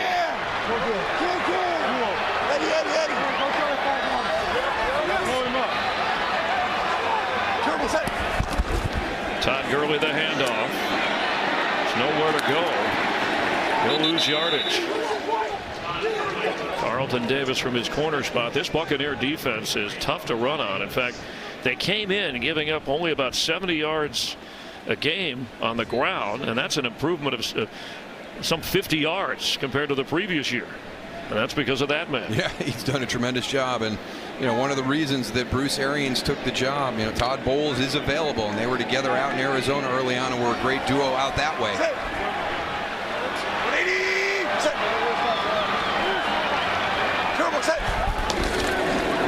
Goff, throw off the hands and almost intercepted. Gurley was going one way, and it was out there for Hargraves to pick it, but he was moving toward the tackle, or the would-be tackle, had Gurley caught it. He talked about being tough against the run, and that's Vita Vea, but look at the athleticism of the big guy right there. That's a great spin move. Off the hands of Gurley, a high throw. Vita Vea, second-year player from Washington, a first-round pick, over 350 pounds. Didn't look like it there. That was athletic. He was cat quick. Gurley, top of your screen as a receiver on 3rd and 12.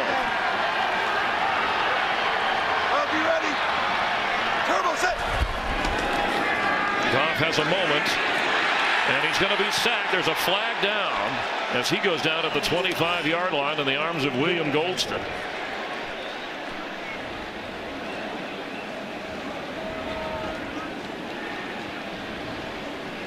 Rams guilty of holding, it appears.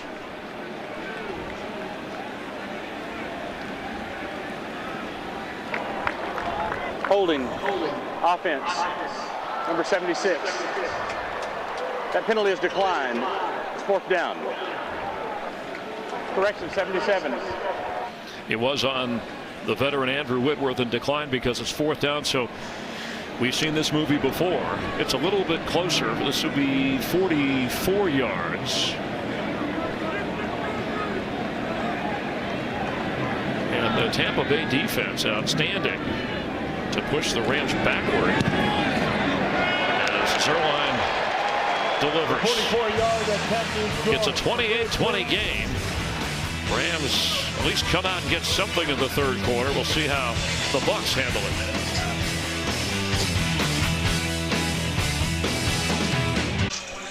We send our deepest sympathy to Bucs general manager Jason Light, whose father Ron passed away suddenly yesterday. Jason has returned to Nebraska to be with family, the Buccaneer family. The Glazers made sure that he was able to get to his family. Our thoughts are with you and your family at this most difficult time. Zerline, who's been clutch with field goals, delivers another touchback, and the Bucs come out on offense protecting an 8-point lead. I think it's going to be interesting to see, you know, what the style of play is right here. Has the adjustment at halftime, if they looked at taking Chris Godwin out of this Bucs attack, and you know, you've got Mike Evans that can wreck a game, and he should have had a wrecker last week against the Giants until they pulled that out. So what adjustments did you make at halftime? You were trying to get them done during the course of the first half, but to no avail. Wade Phillips having to adjust his defense. A dominant performance by Chris Godwin in his 3rd year from Penn State. Ronald Jones slips outside. He's got a touchdown run and gets up across the 30. Eric Weddle led the Rams with 10 tackles in the first half, but he was the one who had to gather the Ram defense when they were getting pushed around and down 21-0. He takes in the defensive signals. One of the key communicators. He said he thinks that's what sets him apart over all his years in the league. He sees it, processes, and lines up his teammates, but he may have to help out more on Godwin. Quick pass to Godwin. He's got a first down up across the 40 at Tampa Bay. And Weddle had to run him out of bounds.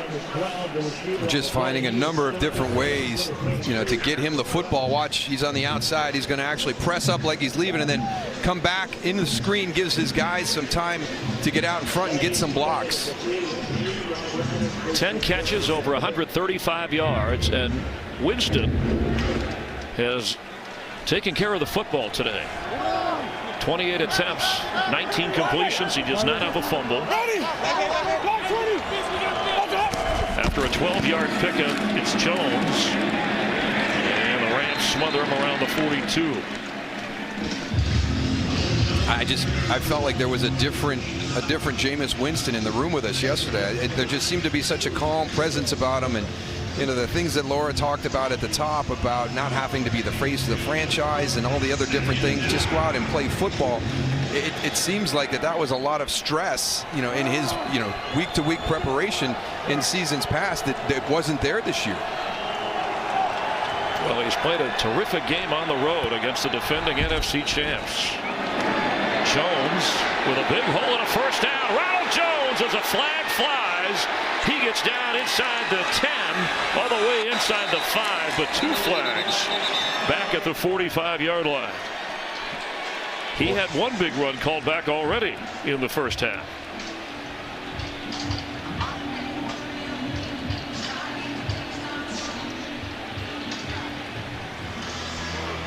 This was a 54-yard run. He had a 25-yarder that was negated on an illegal shift.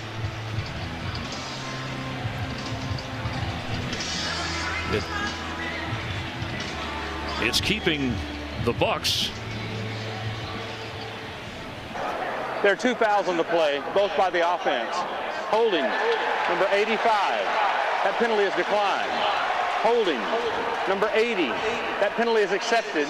It's a 10-yard penalty from the spot of the foul. It remains second down. Bobo Wilson and then O.J. Howard called for the infractions. Yeah. Well, I'm sure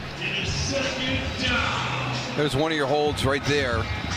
That's O.J. Howard, and then Taylor Rapp is who he was holding.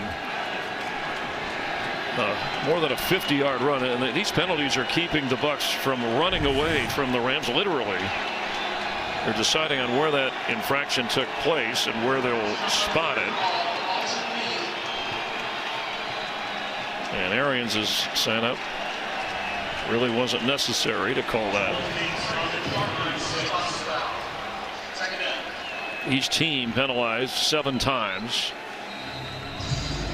They moved it back to the 36 of the Bucs instead of inside the 5 of the Rams. Wow.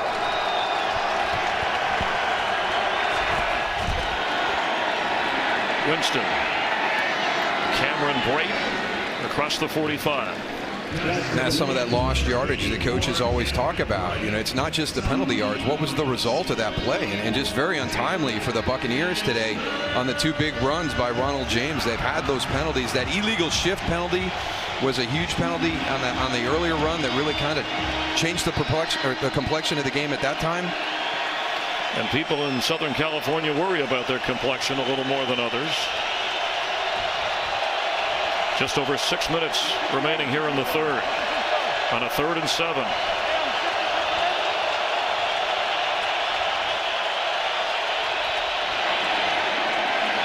Middle of the field, first down to Bobo Wilson.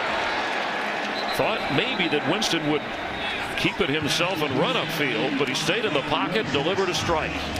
That's a really nice job, because the Rams are thinking obviously Mike Evans, then Chris Godwin, maybe Cameron Brate, but I don't know if Bobo Wilson.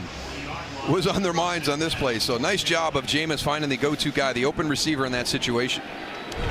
Rashad Perryman, who's the third receiver, left with a hamstring injury. So Wilson and Watson, Justin Watson, have had to play more. Pick up a 14 yards, a big conversion. Knocked down is Ronald Jones. This sun-soaked crowd here at the Coliseum, a little stunned by the way the underdog Buccaneers came out to a big lead, and every answer the Rams come up with seems like the Bucs have a response themselves. A couple of field goals by Zerline closed the gap. At one time it was a 21-point advantage, and then 14, now down to 8.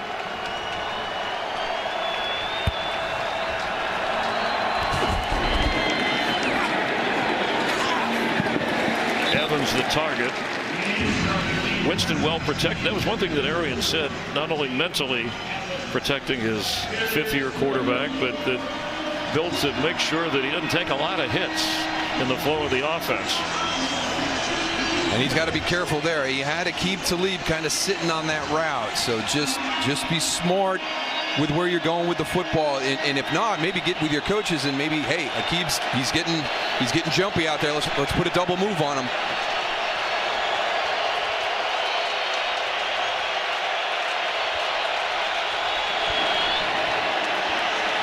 Winston hit as he throws. The ball's floating in the air, and it's almost intercepted by the Rams. Two of them converging, Weddle and John Johnson. And Evans also back there. He's holding his arm or his hand as Evans heads towards the Bucs sideline. And that's John Johnson laid out.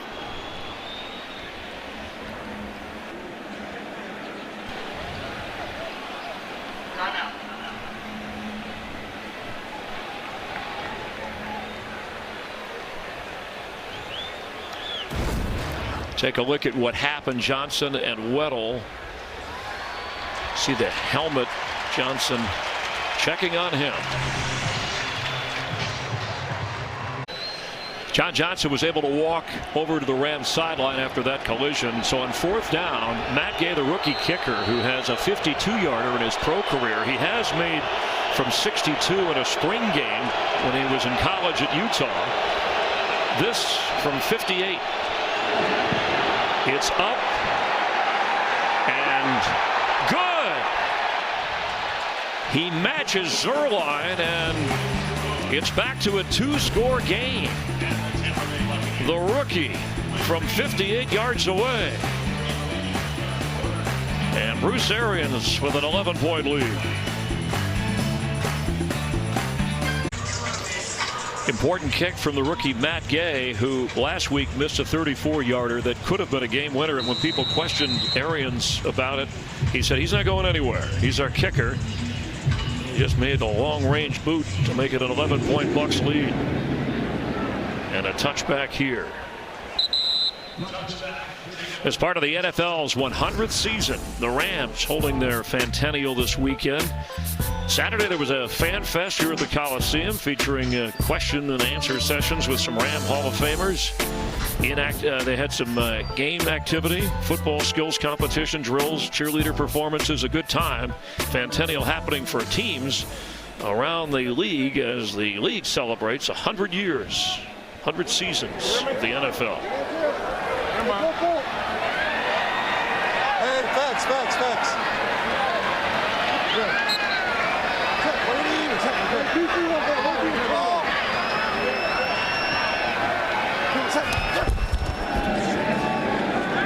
Goff, Cup, slips a tackle.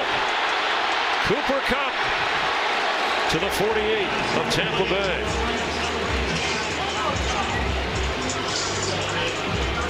Again, this route just keeps coming at you from a number of different setups, and this time it's fake jet sweep, fake handoff, but it's Cooper Kupp coming across on that over route. 27-yard gain, right to the line they go without a huddle. Again, it's Kupp going out of bounds.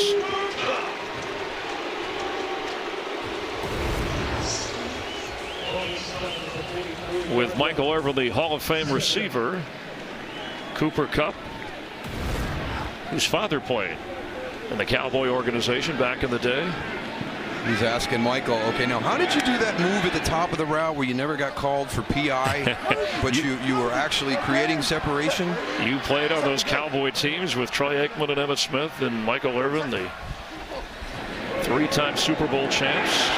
Goff airing it out deep and incomplete. He rushed the throw coming out of the pressure.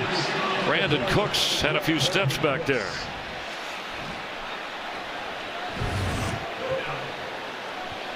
And you've got Tyler Higbee coming across. He has a little bit of trouble getting there. He was mad at himself because he wasn't able to pop out and help. But again, this is the second time that Jared Goff has had a big play down the field and missed one of his guys who's gotten beyond coverage.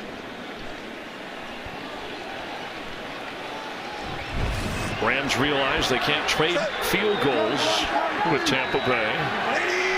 That's what they've done here in the third quarter.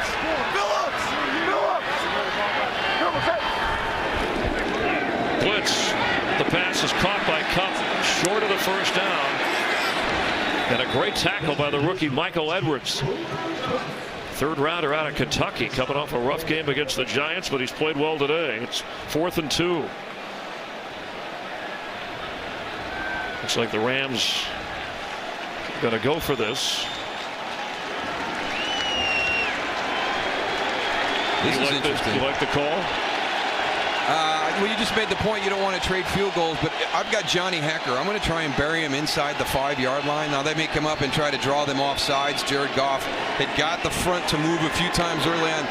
That might be what Vita Vea is going up and down the line.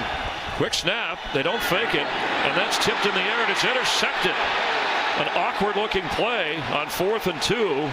Shaq Barrett came out of there with it.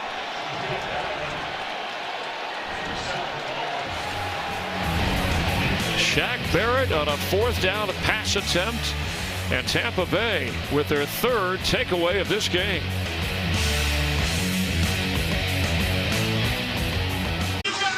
Sean McVay didn't like that play. Goff, this is his first 3-interception game. He has one 4-interception game in his career. And the Bucs take over. 47-yard line of Tampa Bay. Winston looking for a knockout punch. Wide open at the 40. And going out of bounds. How did Chris Godwin get wide open? They've been throwing to him all day. I don't know. First, let's go back and take a look. Here's Kevin Minter here. He's going to come on the blitz. But the guy I want you to watch is, again, it's Shaq Barrett right here. He reads the play. He sees Rob Havenstein coming out on the screen, so he just follows him. That means it's going to be quick on the edge, and he makes the interception. So pressure by Kevin Minter up the middle forces the early throw, but really smart play by Shaq Barrett. After a pickup of 17, Bucs trying to add to an 11-point lead after their 3rd takeaway. It's Jones bouncing outside, or trying to, dragged down by Aaron Donald. Laura. The absolutely only thing right now wrong with the Bucs offense is they're without Mike Evans. He was in the locker room getting his right hand x-rayed. He just ran back out in the field. His return is questionable, but I'm watching their head athletic trainer wrap that hand right now. He has his helmet on and looking to get back on the field. All right, thank you. So with Evans out and Brashad Perryman out, you would think the Rams would be able to handle Chris Godwin? That's what Ram fans are wondering. 11 catches over 150 yards for Godwin and 2 scores. Jones bounces outside again and fights hard to get inside the 30. Let's get a game break and check in with Kurt Menefee. Oh, Ronald Jones scooting around. So is Kyler Murray, this year's #1 overall pick. Dances his way into the end zone for a 9-yard rushing touchdown. That brings the Arizona Cardinals a little bit closer to the Seahawks. It's still a 10-point game midway through the 4th quarter. Chris Moose. Thank you, Kurt. We have an injured player. It's Taylor Rapp, the rookie from Washington. Plays in the secondary behind Eric Weddle and John Johnson. Now this from Geico. Taylor Rapp being helped up. And that doesn't look good if you need to be assisted to the sideline. Has been playing more and more since the opener in that Rams secondary. Marquis Christian likely to fill that role. And one of the stories of this game, as we hope that Rapp is okay, is the Rams' failure to cover Chris Godwin. And also Jameis Winston, who had a rep as a turnover machine as a quarterback, has not made a mistake today in that department. No, and he had some critical mistakes in that San Francisco game in the opener, but he's played a very clean game today.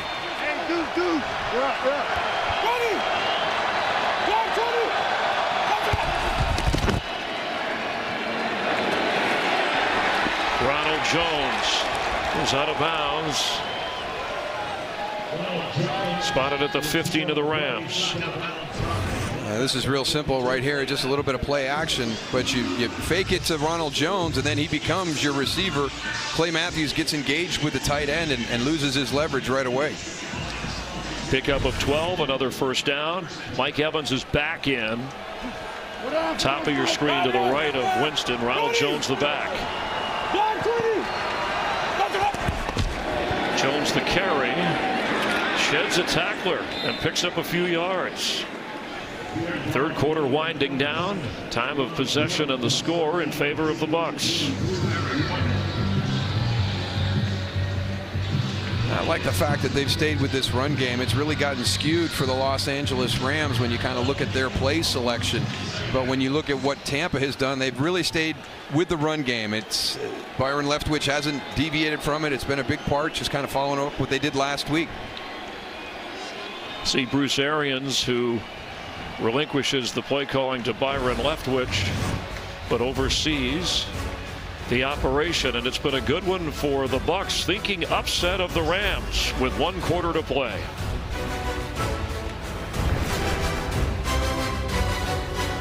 A good vibe in Southern California, but the Buccaneers enjoying the best of this matchup with the Rams. Even if they're out there surfing, they try to hang 10 on these guys. It's still one short, Chris. Rams, what kind of comeback do they have in them? That's what they've done the last time they rallied from 21. First, their defense has to keep the Bucs out of the end zone. Winston for the end zone. Touchdown, Cameron Brate. The Bucs score again.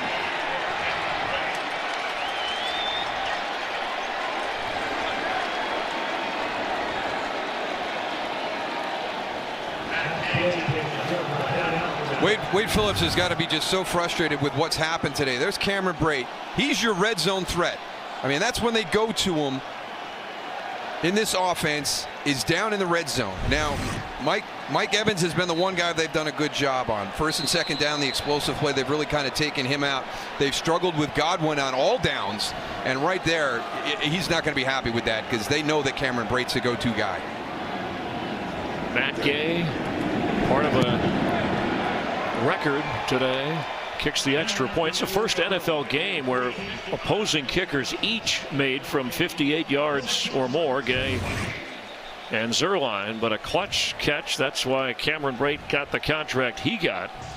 And the corners, Talib and Peters, have been abused by this Tampa Bay team. Winston over 280 yards now and 3 touchdowns. And one of the things we've seen today on a lot of these passes defense by the Rams is, where's my help? You know, where do I have help? On that one, there was a lot of outside leverage by Aqib Talib, and it was a nice route by Cameron Brate. Pressed the outside shoulder, broke across back to the inside, but no help inside. And it's not like they've been blitzing or getting to Jameis Winston. What a road performance.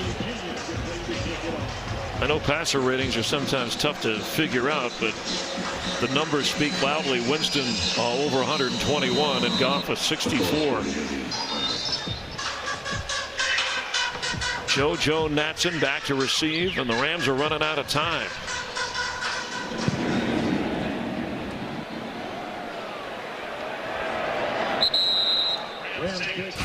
It's a headline if the Bucs hang on to pull the upset around the league. Daniel Jones, I wonder if people are still doubting. He's 2-0 as a starter. What a game with the Lions. The Lions fall from the ranks of the undefeated as Kansas City stays undefeated, along with the Patriots, who keep rolling. I guess it still is the Patriots and everybody else. They beat Buffalo today. And the Rams up against it if they want to get to 4-0. Down 18 with a quarter to play.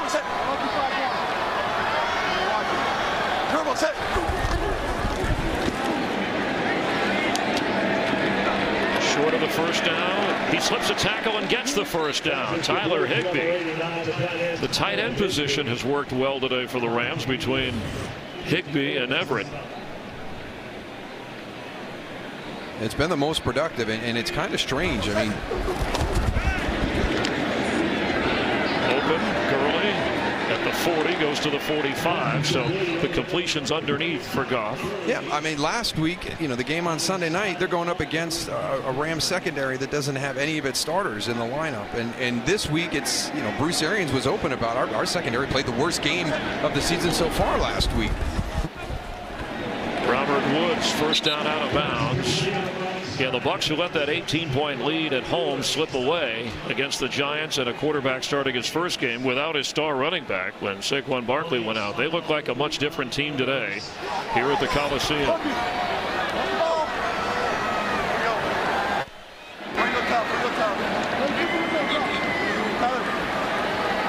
Hey, be ready. Here we go, we're good. Turbo set. Incomplete, confusion there. Cup was running downfield. Jared Goff, a #1 overall pick. He's run into, this is the third game this year where he's faced another #1 overall pick. Baker Mayfield, Cam Newton. He's done well. But today, Winston, the upper hand. First meeting between these two. Yeah, we know they don't go exactly against each other, but their team against their team. And 3 interceptions for Goff. 3 touchdowns for Winston. Blitz picked up and overthrown. There's a flag down in the secondary. And another one back where Goff threw the football.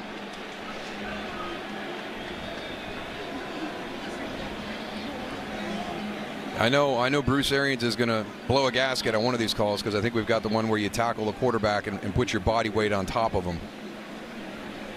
They brought pressure right up the middle. They've walked those 2 linebackers up in the A gaps again. There are 2 fouls on the play. Holding, defense number 28. That penalty is declined. Personal foul, roughing the passer. Defense number 51. 15-yard penalty from the previous spot. Automatic first down. So they bring the linebackers up. There they are, walked up into the A gaps, and they've done that the last couple of times, and it's a nice job by Kevin Minter getting inside there. And they hit and all the weight on top of the quarterback. That's tough on defenders, but that's the way they're calling it.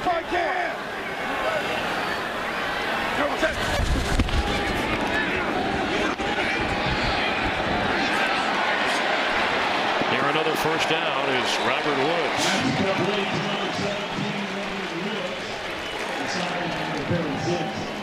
10 catches, equaling his career high. One thing the Ram receivers are doing is they're getting out of bounds after catches. Time is of the essence. Hey, easy. Go Troy. Troy. You're good. You're good. Go straight. Here we go. Turbo set. That's on the Rams. I wanted to see what the Troy play was. I wonder if it was in reference to Mr. Aikman. It might have been one of his favorite plays from back in the day. Ball starts. Offense number 55. 5-yard penalty, remains first down. It's on the young center Brian Allen. Troy, of course, a UCLA guy who had some battles with the USC Trojans at the Coliseum. And Troy Aikman, Joe Buck, Aaron Andrews, Christina Pink will be calling the Rams game Thursday night against the Seahawks. They had a good one last Thursday night.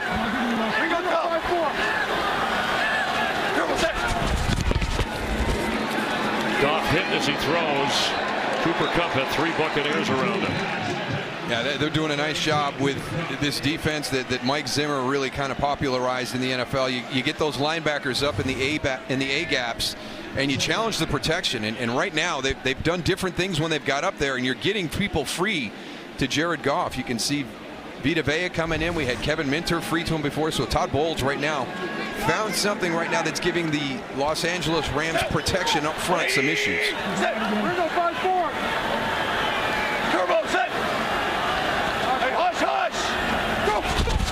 The blitz is coming. Goff is throwing. Catch made. inside the 5. First and goal, Rams. It's Woods again. And they rush to the line to try and quick snap the Bucs. Now they tried this on the 4th down play. And Todd Gurley is in for a Ram touchdown. He's got 2 today.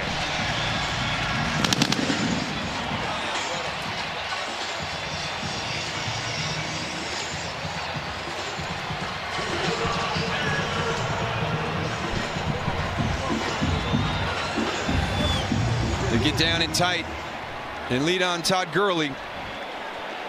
Good job by the offensive line getting the stretch, getting the defensive line flowing, and then you just let Todd Gurley decide where he wants to take that ball into the end zone.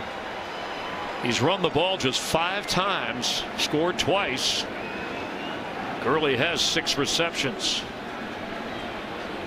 And they're taking a closer look to confirm the scoring play. Carl Nassib had him and slid off. Just depends on where the knee went down. You couldn't tell from that angle where the ball crosses the goal line. Sure looks like he's in there. Confirmed by Darrell and the officials.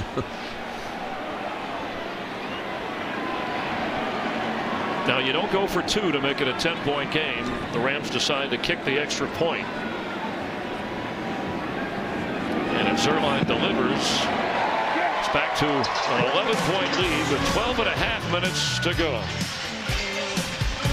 Robert Woods, 11 catches to set up the handoff to Gurley, and the Rams reaching the end zone.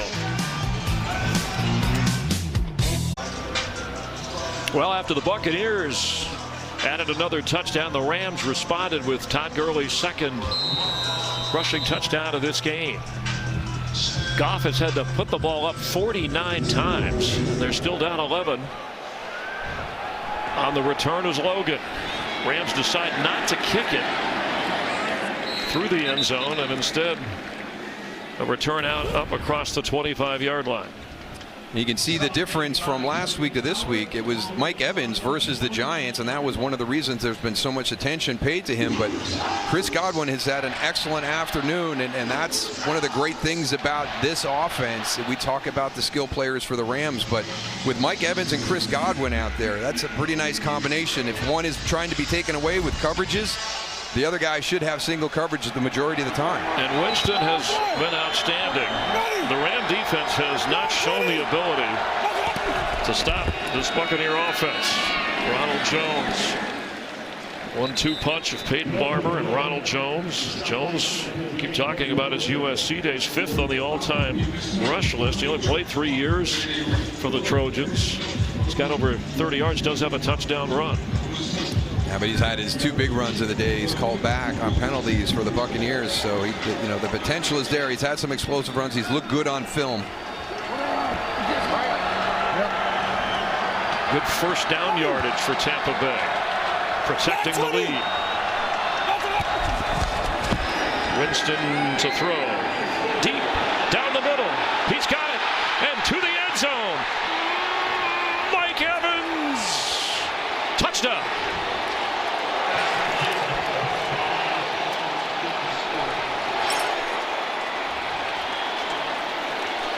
Well, we just showed you the graphic. He's had a slow day up until now, and to be honest with you, I don't know what Marcus Peters was doing. He's one-on-one, and he's just sitting on something, and Mike Evans just runs right past him. 67 yards, and look at Evans as Peters was in no man's land. He danced around the goal line before stepping in. And with the extra point just like that,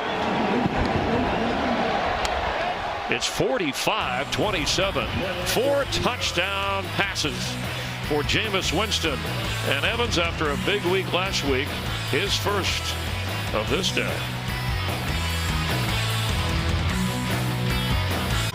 Marcus Peters, who just got smoked on that 67-yard touchdown toss, is fuming over there. Yeah. As Winston celebrates the longest touchdown pass of his career to Evans. And Wade Phillips had come over, and everybody's trying to get Marcus Peters to settle down, but I don't know what happened with the coverage, and it's one of those things that Wade Phillips told us about. Mike Evans on 1st and 2nd down, the explosive play over the top, that's 2nd and 5. And Marcus Peters is one-on-one with him, and he sits on a route, and Mike Evans runs right by him. 45 points put up by the Bucs. And a touchback on a 2nd down 5. Yeah, you put your plan together. Okay, it's 2nd and 5, so let's make sure we know that Mike Evans, that's their big play guy on 1st and 2nd down, and he's leaning on that out route, and Mike Evans just goes right past him. You can see no safety help over the top, and I'm not sure what the conversation was on the sideline, but Marcus Peters was very upset. I'm not sure if it was a coverage situation where he thought he had some help. And Evans kind of has a little fun at the end of that. 44th career touchdown catch for Mike Evans.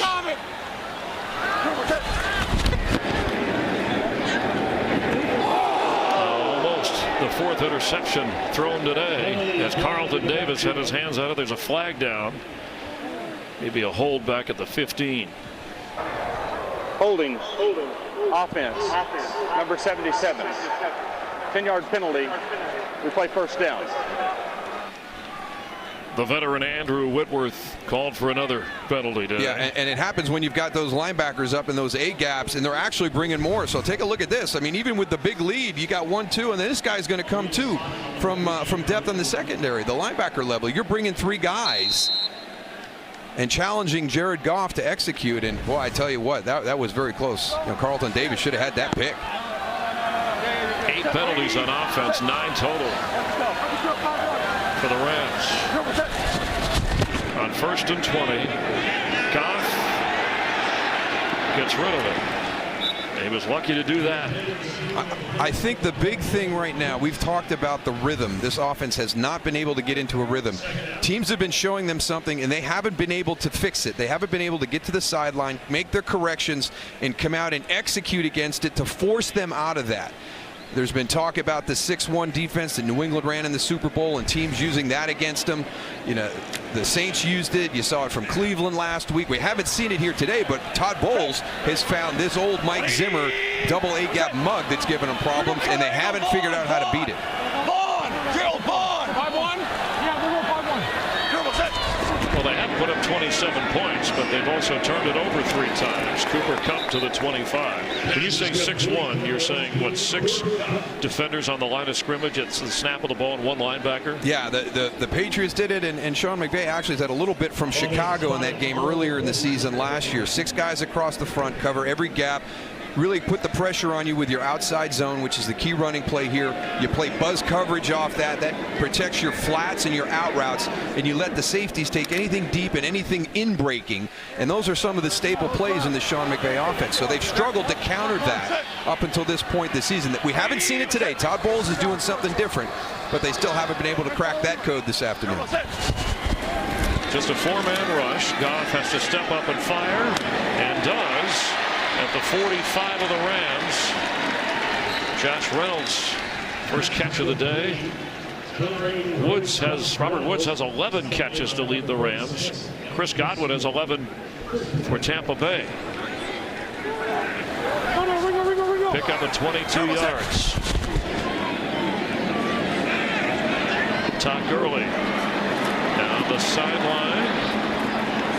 Goes out of bounds near another Ram first down. And one of the things from last season's team, and we forget about this, their starting 5 offensive linemen played the entire season together, all the way through, all the way to that Super Bowl game. This year they had 2 new guys in last week with Austin Blythe out and Jamil Demby up. They had a different rotation there. It hasn't been the same, and I can't tell you how important it is to have that starting 5 together, to have the experience of playing together. And that's not to say they rave about Brian Allen and Joe Noteboom and how they played as young guys, but it's still different. So if your protection's breaking down and your running lanes aren't there, it's hard to get into that rhythm. Hey, Bond! Bond!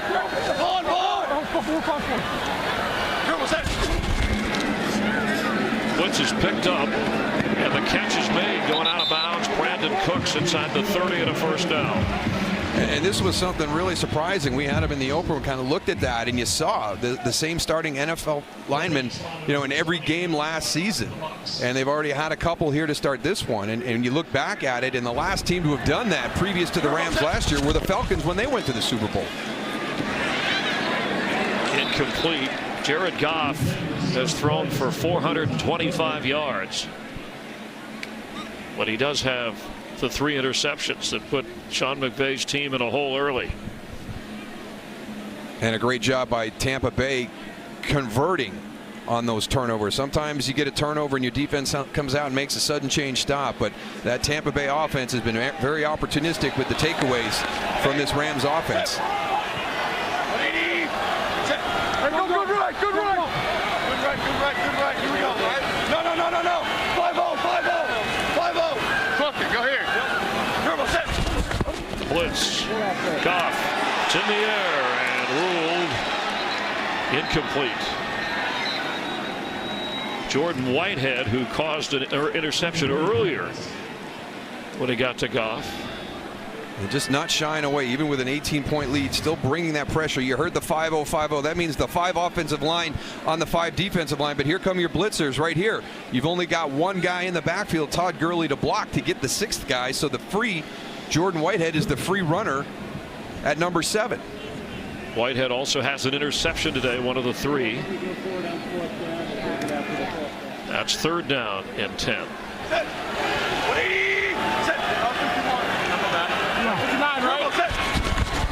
They're blitzing again. Goff is throwing again. Cooper Kupp has a 1st down. He has a Ram touchdown.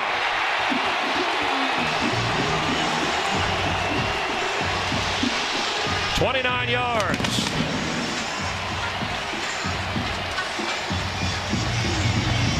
This game is unbelievable. It's going to come down to whoever has the ball last. Can the Rams steal a possession or break a possession somewhere? So when you bring pressure, you're in man-to-man situations. And right there, just a great outbreak by Cooper Kupp. And he gets past MJ Stewart, some good help down the field to get into the end zone. But we applaud the Buccaneers and their aggressive style of play, but Goff made them pay there.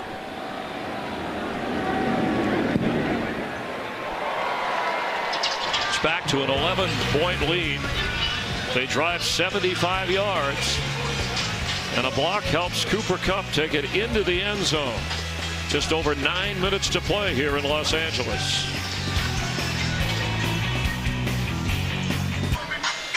Cooper Kupp didn't do much in the first half, but he's had a terrific second half. Nearly 100 receiving yards. Came in as the Rams' leading receiver and took that one to the end zone. TJ Logan is back for the Bucs. Zerline into the end zone. He's bringing it out 2 yards deep. Rams going to try to win the field position battle, and they do. They smother him inside the 10. I said this game was unbelievable. You never know what you're going to get with a Tampa Bay team coming off a devastating loss, right? 79 total points. And what was the over-under? Good night in this game? I would have missed it. I would have missed it by a long shot. But the big thing here, we came on talking about responses. What a great response by each club, here in this second half, just back and forth. It looks like it's going to be one of those who has the ball last. And the turnovers, which set the tone, Tampa Bay with the interceptions of Jared Goff. The Buccaneers have not turned it over today. No, they've been clean. And, sometimes you got to have a clean game like that when you're playing an opponent like the Rams. And on the road, Winston has been outstanding. 4 touchdowns, no picks, over 340 yards. But in a hole here, trying to run out of it, is Ronald Jones. And you pointed out, no big mistakes, just all good stuff from Jameis Winston today. And they got the version that Eric Weddle was worried about. He goes, listen, I know that this guy has thrown interceptions and people will say some negative things about him, but we've also seen him make some great throws. And they have gotten the very effective Jameis Winston this afternoon. And the little dance and hesitation at the end of that last touchdown by Mike Evans. We saw Marcus Peters upset. May have infuriated the Ram defense even more, but they have to show they can stop Winston. Sideline throw is incomplete. The coverage was good by Nicole Roby-Coleman. Laura? We talked earlier about Bruce Arians taking so much off Winston's plate. He gets it now. He told me, I think I understand now what's around me. Great players, coaching staff. My life is the best it's ever been. Before it was, this is all on me. I've got to figure out how to do this myself. Mike Evans, great offensive line, coaches, defense. Now it's how can I do my job to build on that. He's done his job this afternoon. A tipping point play for the Ram defense. On 3rd and 9. Winston has all day, and it's intercepted. The Rams with their first takeaway. Marcus Peters running the other way. Peters into the end zone. Touchdown Rams.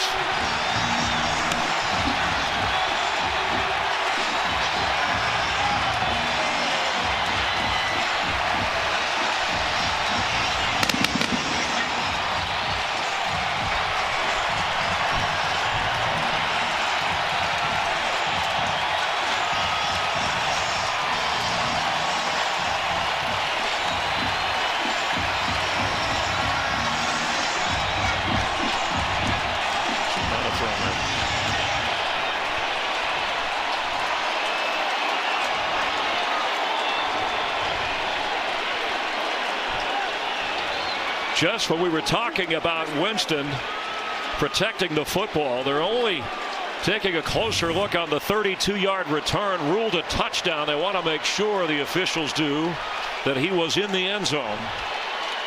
It was ruled a touchdown on the interception return on the field. What a turnabout for Peters. Yeah, he takes a huge hit from Donovan Smith right there, 76 coming in, and that could have been helmet to helmet. I don't know, they didn't catch it here, but there could be a fine levied during the course of the week. And if they did catch it and call it, Darryl, you'd have the option, because the Rams are lining up to go for 2. And he stays in bounds all the way at the top of the catch. And into the end zone confirmed. The Rams trying to make it just a 3-point game. Looks like we have a timeout. The officials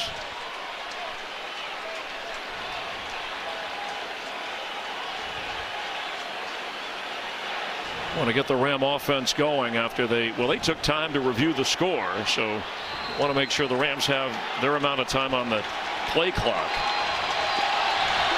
Just over 8 minutes to go.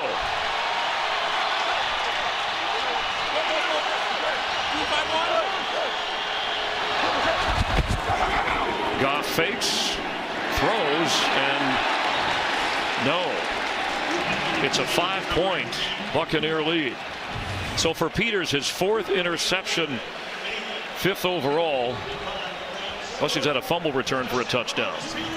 Yeah, and that's one of, Jameis talked to us, the other day about matchups and where to go with the football, and that's Bobo Wilson. He's in there. You've talked about the injuries to Brashad Perryman and the things that have happened at the wide receiver spot. Mike Evans was out for a while, but in certain situations, and this is one of the things that Bruce Arians is trying to convince him of, is matchups during the game, situational, not just red zone, not just 3rd down, but the matchup on the outside. If you want to go after Marcus Peters because he got burned, I get that, but boy, Chris Godwin's had a great game. Mike Evans just had a huge play for you. And the first major mistake in this game by Winston, his 5th interception of this season. Rams fail on the 2-point conversion. Still down just 1 score, but if they play the field goal game, they'll need 2 instead of 1 just to tie. 85 points that we still have combined here. More than 8 minutes to go. We have plenty of time. A high kick.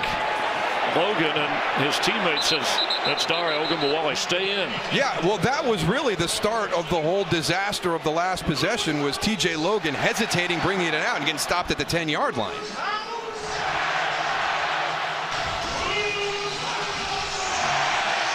It did. It backed up the Bucs, and they tried to dig out of it.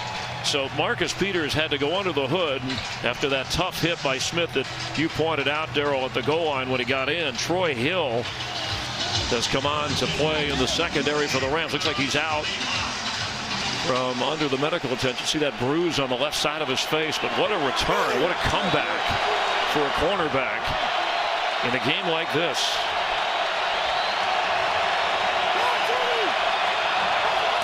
On first down, Ronald Jones picks up 5. Mike Evans on that last touchdown in which Tampa Bay scored. It was Marcus Peters was upset, but look at the end of this, and you tell me if you're a player on the Ram defense. He hadn't taken it into the end zone yet. I don't appreciate it. I don't. It's not how I played the game, but one of the things I'll say, if you don't like it, stop it. Don't let him do it. But maybe and that's why I love the response of Marcus Peters. You know, you come back on the next series and you got to pick 6. That's how you play it.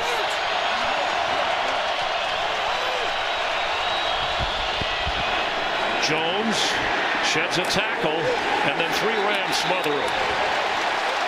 I think we're going to see a lot right here on how much Bruce Arians trusts Jameis Winston at this point. They got a little bit conservative last week with the Giants, ran the ball all the way down the field late in the game after he had some critical mistakes. Let's see what happens here. There's a short tackle by Clay Matthews reeling him in. Collier Taylor. Sebastian Joseph Day in the middle of Donald and Brockers.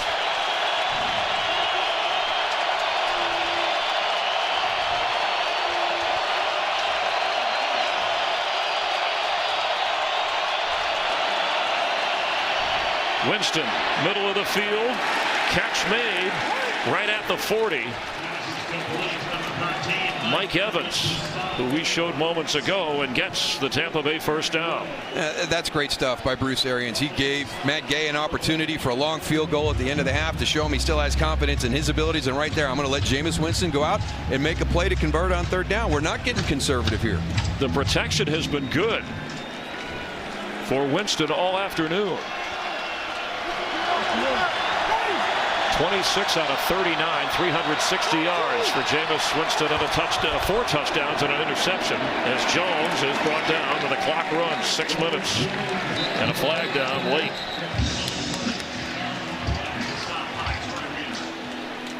John Johnson has come back out for the Rams in their secondary.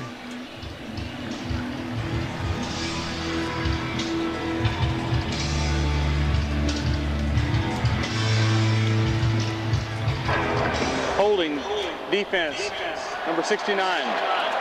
5-yard penalty added on to the end of the run. Automatic first down.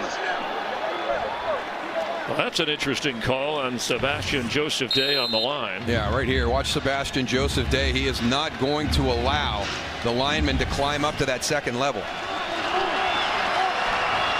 Just short of midfield. Ronald Jones. And he shoved back when he crossed the 50-yard line. Laura?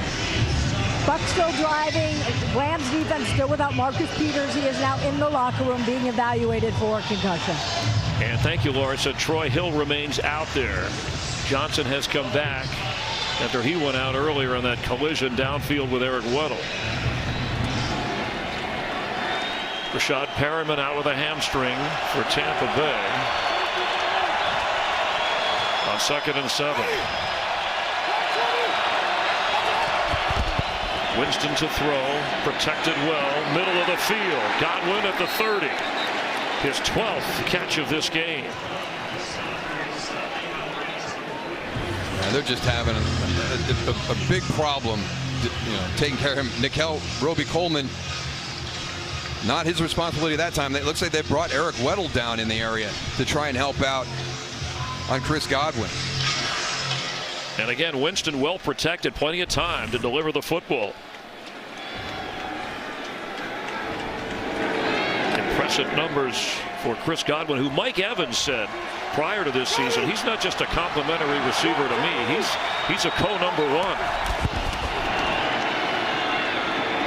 Busting loose is Ronald Jones. Spinning all the way down to the 5 of the Rams.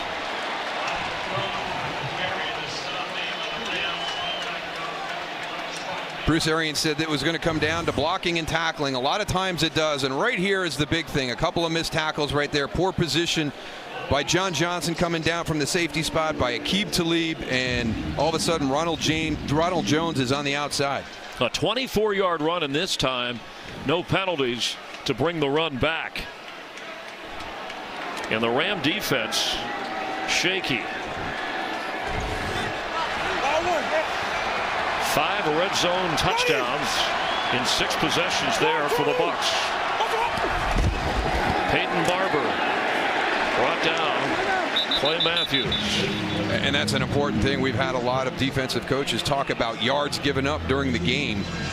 And that's not the thing, it's points. So Wade Phillips will be very frustrated with his defense's performance when they've got down there. Number one, it was something that the Buccaneers were struggling with, the tight red zone. Today, they've been outstanding, 5 for 5. That's got to be frustrating for Wade Phillips. Big plays for Bruce Arians' offense.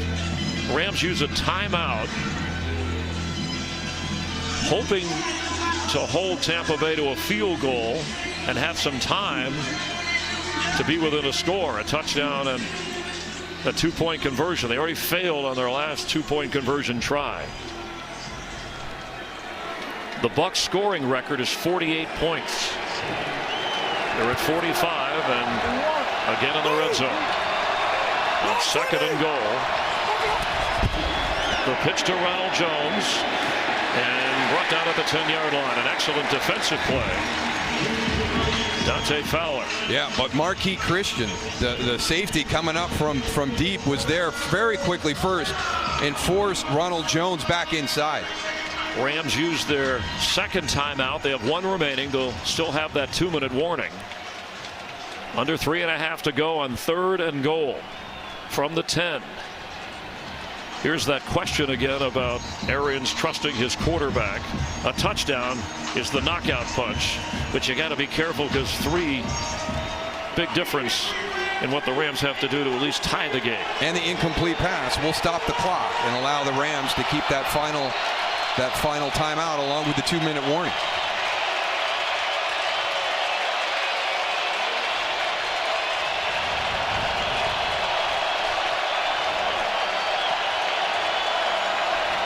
The Rams blitz. Winston throws. Dare Ogunbowale knocked down at the 5, and it's 4th and goal. Well, that time Wade Phillips did what he had to do with his defense. And the clock will run unless the Rams decide to use their last timeout. And that's a good play call in that situation. A safe pass that kind of takes away the incomplete to stop the clock in favor of the Rams.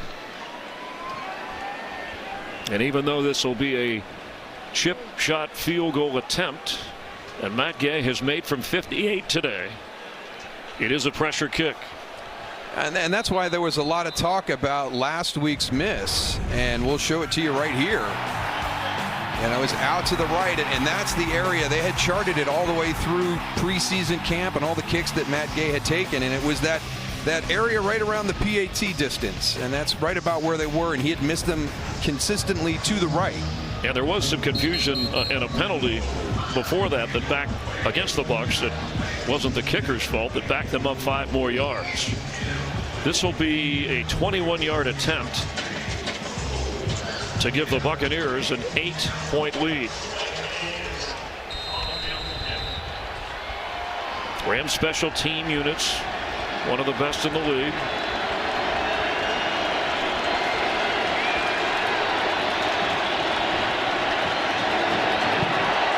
Gay's kick is through, and it's 48-40.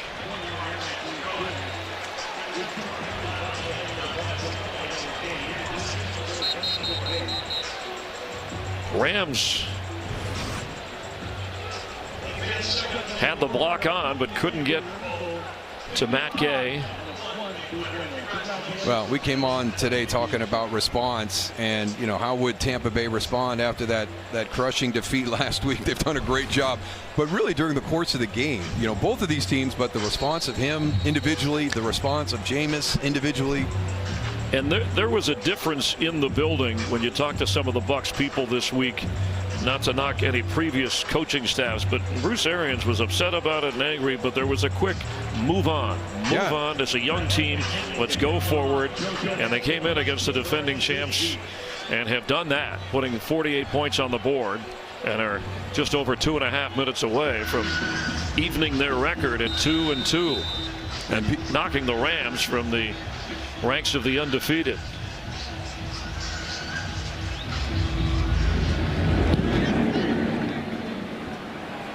This will be a touchback. Rams will come out to the 25 with 1 timeout remaining. Well, the 3 interceptions jump out at you, and they were quickly turned into points by Tampa Bay, and as the Rams did with the 1 takeaway of Jameis Winston. Yeah, and the 57 attempts, and it's kind of how the game went, right? You fall down 21. You got to kind of move away from that running game, and it hasn't been a big part of this Rams offense early on anyways, and I'm sure the matchup that Sean McVay liked against his defense.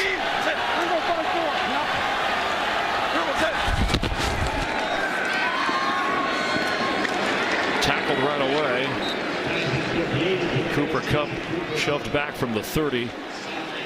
Yeah, and that's interesting to see right now, because Todd Bowles has been very aggressive all the way up through that last drive, and he's playing a little bit more conservative, a little bit more zone here.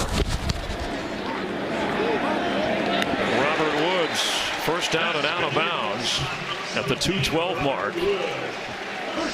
Jared Goff, who his previous career high 465 yards passing, and he just surpassed that. Cooper Kupp to midfield and another first down. Rams won't be able to snap it before the 2-minute mark. 50 yards away, trailing by 8. It's been a battle between 2 number 1 overall picks, Winston and Goff.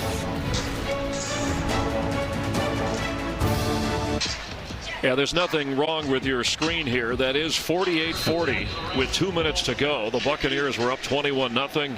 3 interceptions of Jared Goff.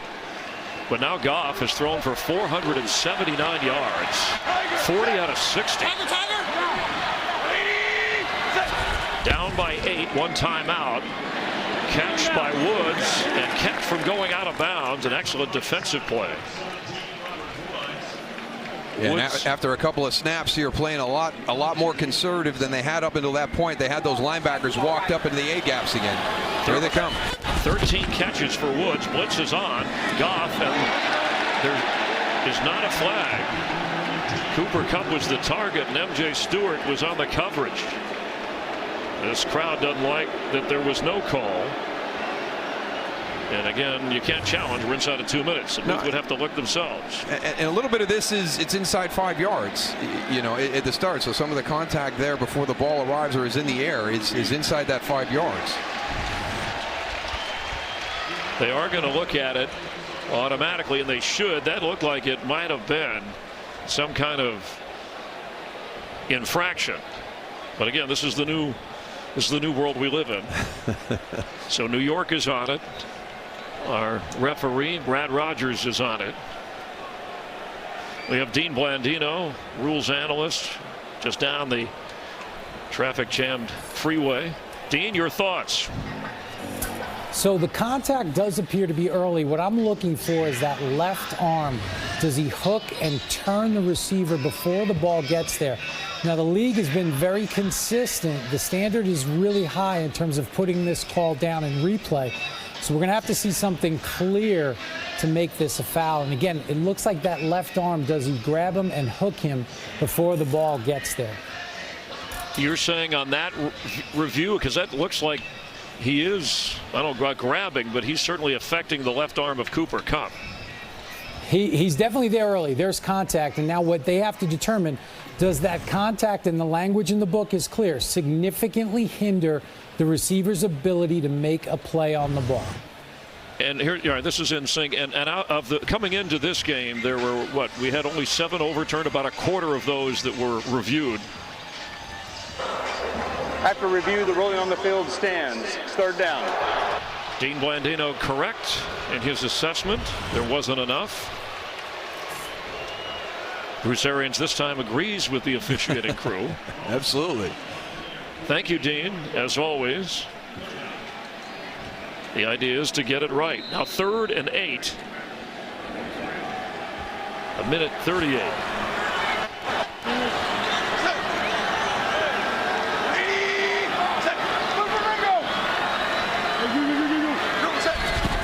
There's a deep safety way back at the 25-yard line. Catch made, but short of the first down. Brandon Cooks couldn't get away from Carlton Davis, and now it's 4th and a yard.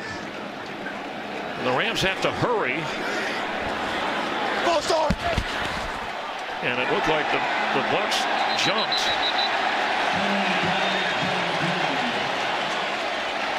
That looked like a defensive gimmick play to get the Rams to go into. I don't know shift. why you want to come into the neutral zone. Just stand up and point and tell the official that he moved.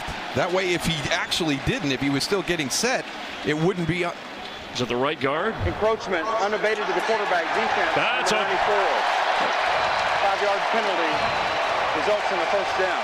A major call that gives the Rams the first down as Nassif jumped and touched. Watch. Oh, you got movement on the right guard. You absolutely do have movement on the right guard. And that's not reviewable.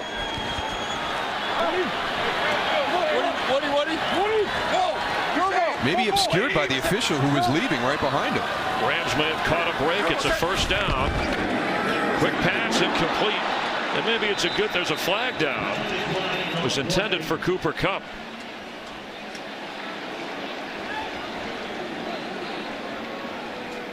Did Cooper Kupp try and push off the defender? Pass interference. Offense. Number 12. 10-yard penalty from the previous spot. Remains first down. All right, that's not on Kupp. The call is against Brandon Cooks. Yeah, and remember, you can't have that contact beyond 1 yard down the field.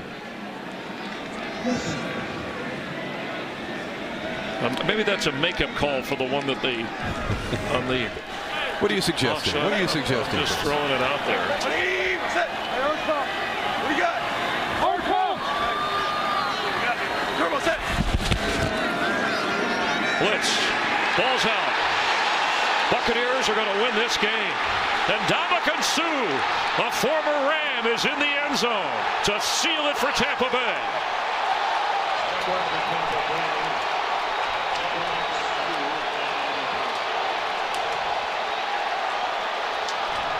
Boy, I tell you what, there is a new threat off the edge in the NFL this season, and I think we were all interested to see how Shaq Barrett was going to play today, and he's had a heck of a game.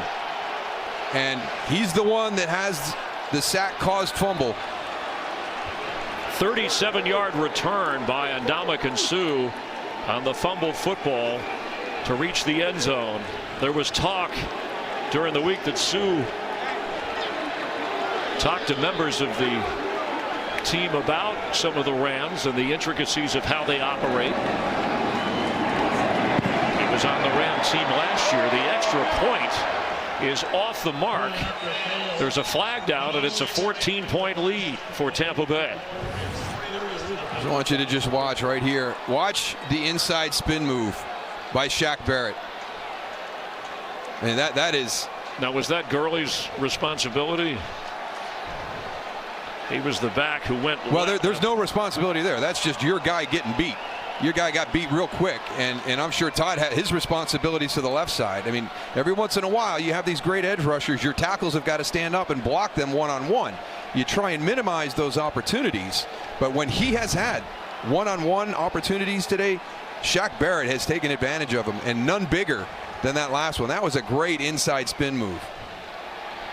Unsportsmanlike number 69 is a live ball foul.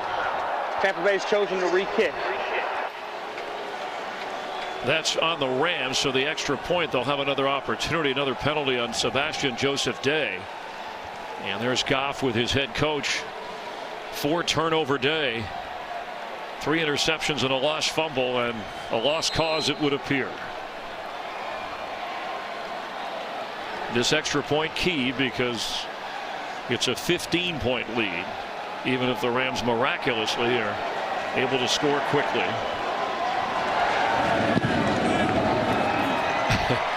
The wild unpredictability in this game continues. Penalties, turnovers, big plays, special plays. So you saw the switch from the Buccaneer defense, going to that more aggressive style. Halfway through that drive, Jared Goff and the offense were going right down the field. It didn't look good. I mean, there was one play where there was a receiver on the outside, and Carlton Davis just kind of watched him catch it and go out of bounds. So after that, they go back to that double A-gap linebacker style. Sometimes they came, sometimes they didn't. Confused the protection. You isolated Shaq Barrett one-on-one on the outside. And Barrett gets credit with another sack, and he's among some of the best when it comes to the most sacks through the first 4 games of a season. 9. Kevin Green, Mark Gastineau. And this is a big one because it allowed Ndamukong Suh to grab the football for his 2nd career touchdown.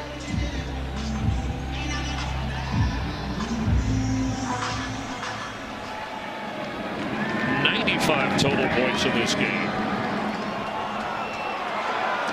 And bringing it out is JoJo Natson, just for good measure. And a good tackle. He had room to run had he turned the corner. Special teams play by Carlton Davis, who's down in pain. And there's also a penalty flag down.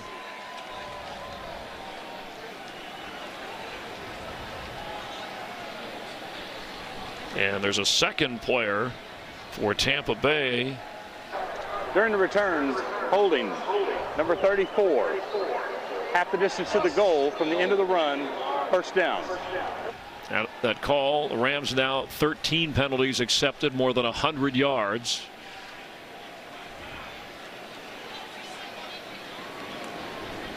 Davis, who's played an outstanding game at that corner spot for these Bucs. In his 2nd year, their top cover guy on special teams because an area of concern and priority. Well, it was a heck of an open field tackle because it looked like there was an opportunity to get to the edge and have a huge return there. He had to lay out for it. Another one of the Bucs, Jack Cichy, is in pain, who went down.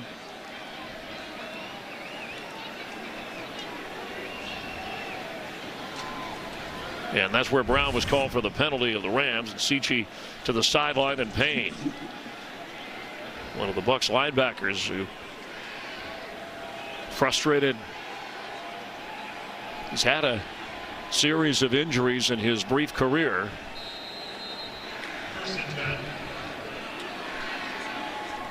Well, Jared Goff said it's on me to see the defense and react properly.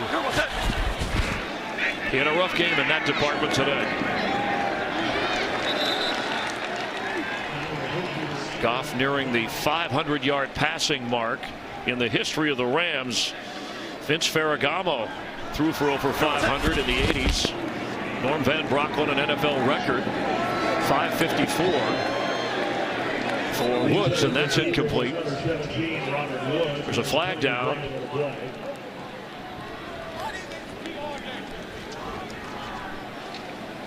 Back at the 10.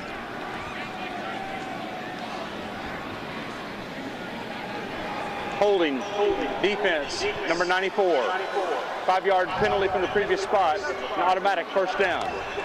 On Carl Nassib. That'll give the Rams that first down. The Rams were trying to become the first team to come off a Super Bowl loss and then open the next season with a 4-0 record. The last to do that, the Packers in '98. They lost Super Bowl 32 to Denver and then opened 4-0. Here comes another penalty. This one appears to be on Tampa Bay, just as the last one was. With 39 seconds to go. Neutral zone infraction. Defense, number 58. 5-yard penalty. Remains first down. Jacksonville went to Denver and beat the Broncos. They're 0-4. Seahawks winners over Arizona. Seattle will host the Rams Thursday night. Pass is caught. That's Tyler Higbee.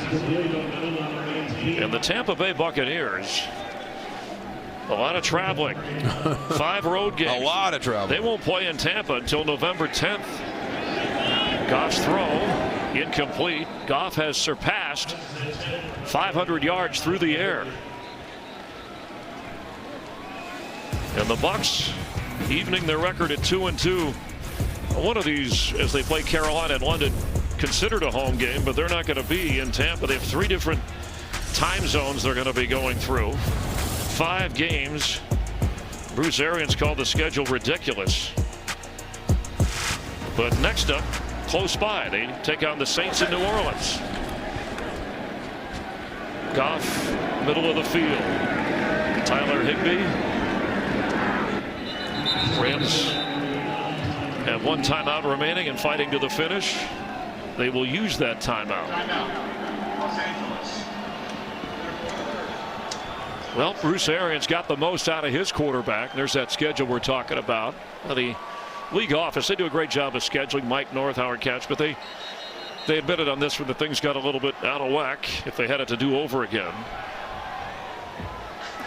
Sure, Bruce is very appreciative of the afterthought. Well, the Super Bowl in South Florida, Miami on Fox, but then Tampa Bay and the Rams play host their stadiums to the Super Bowl. The Rams will be in their new building next year. Former Ram Ndamukong Suh enjoying his return to Los Angeles.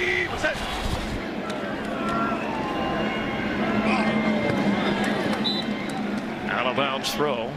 Goff 517 yards through the air, a personal best, and now one of 3 Ram quarterbacks to throw for more than 500 yards, but in defeat because Jameis Winston threw for 4 touchdowns, and the Bucs set a record, a franchise record, with their 55 points today. Well, I think it's going to be interesting to see how they respond next week. We talked about this one after the tough loss to the Giants. Sometimes that's a galvanizing force within your team, a tough loss like that. I think it's harder to handle success from time to time. So I'm interested to see what they do when they go down to New Orleans next week. What a performance after what happened the previous week for this Buccaneer football team.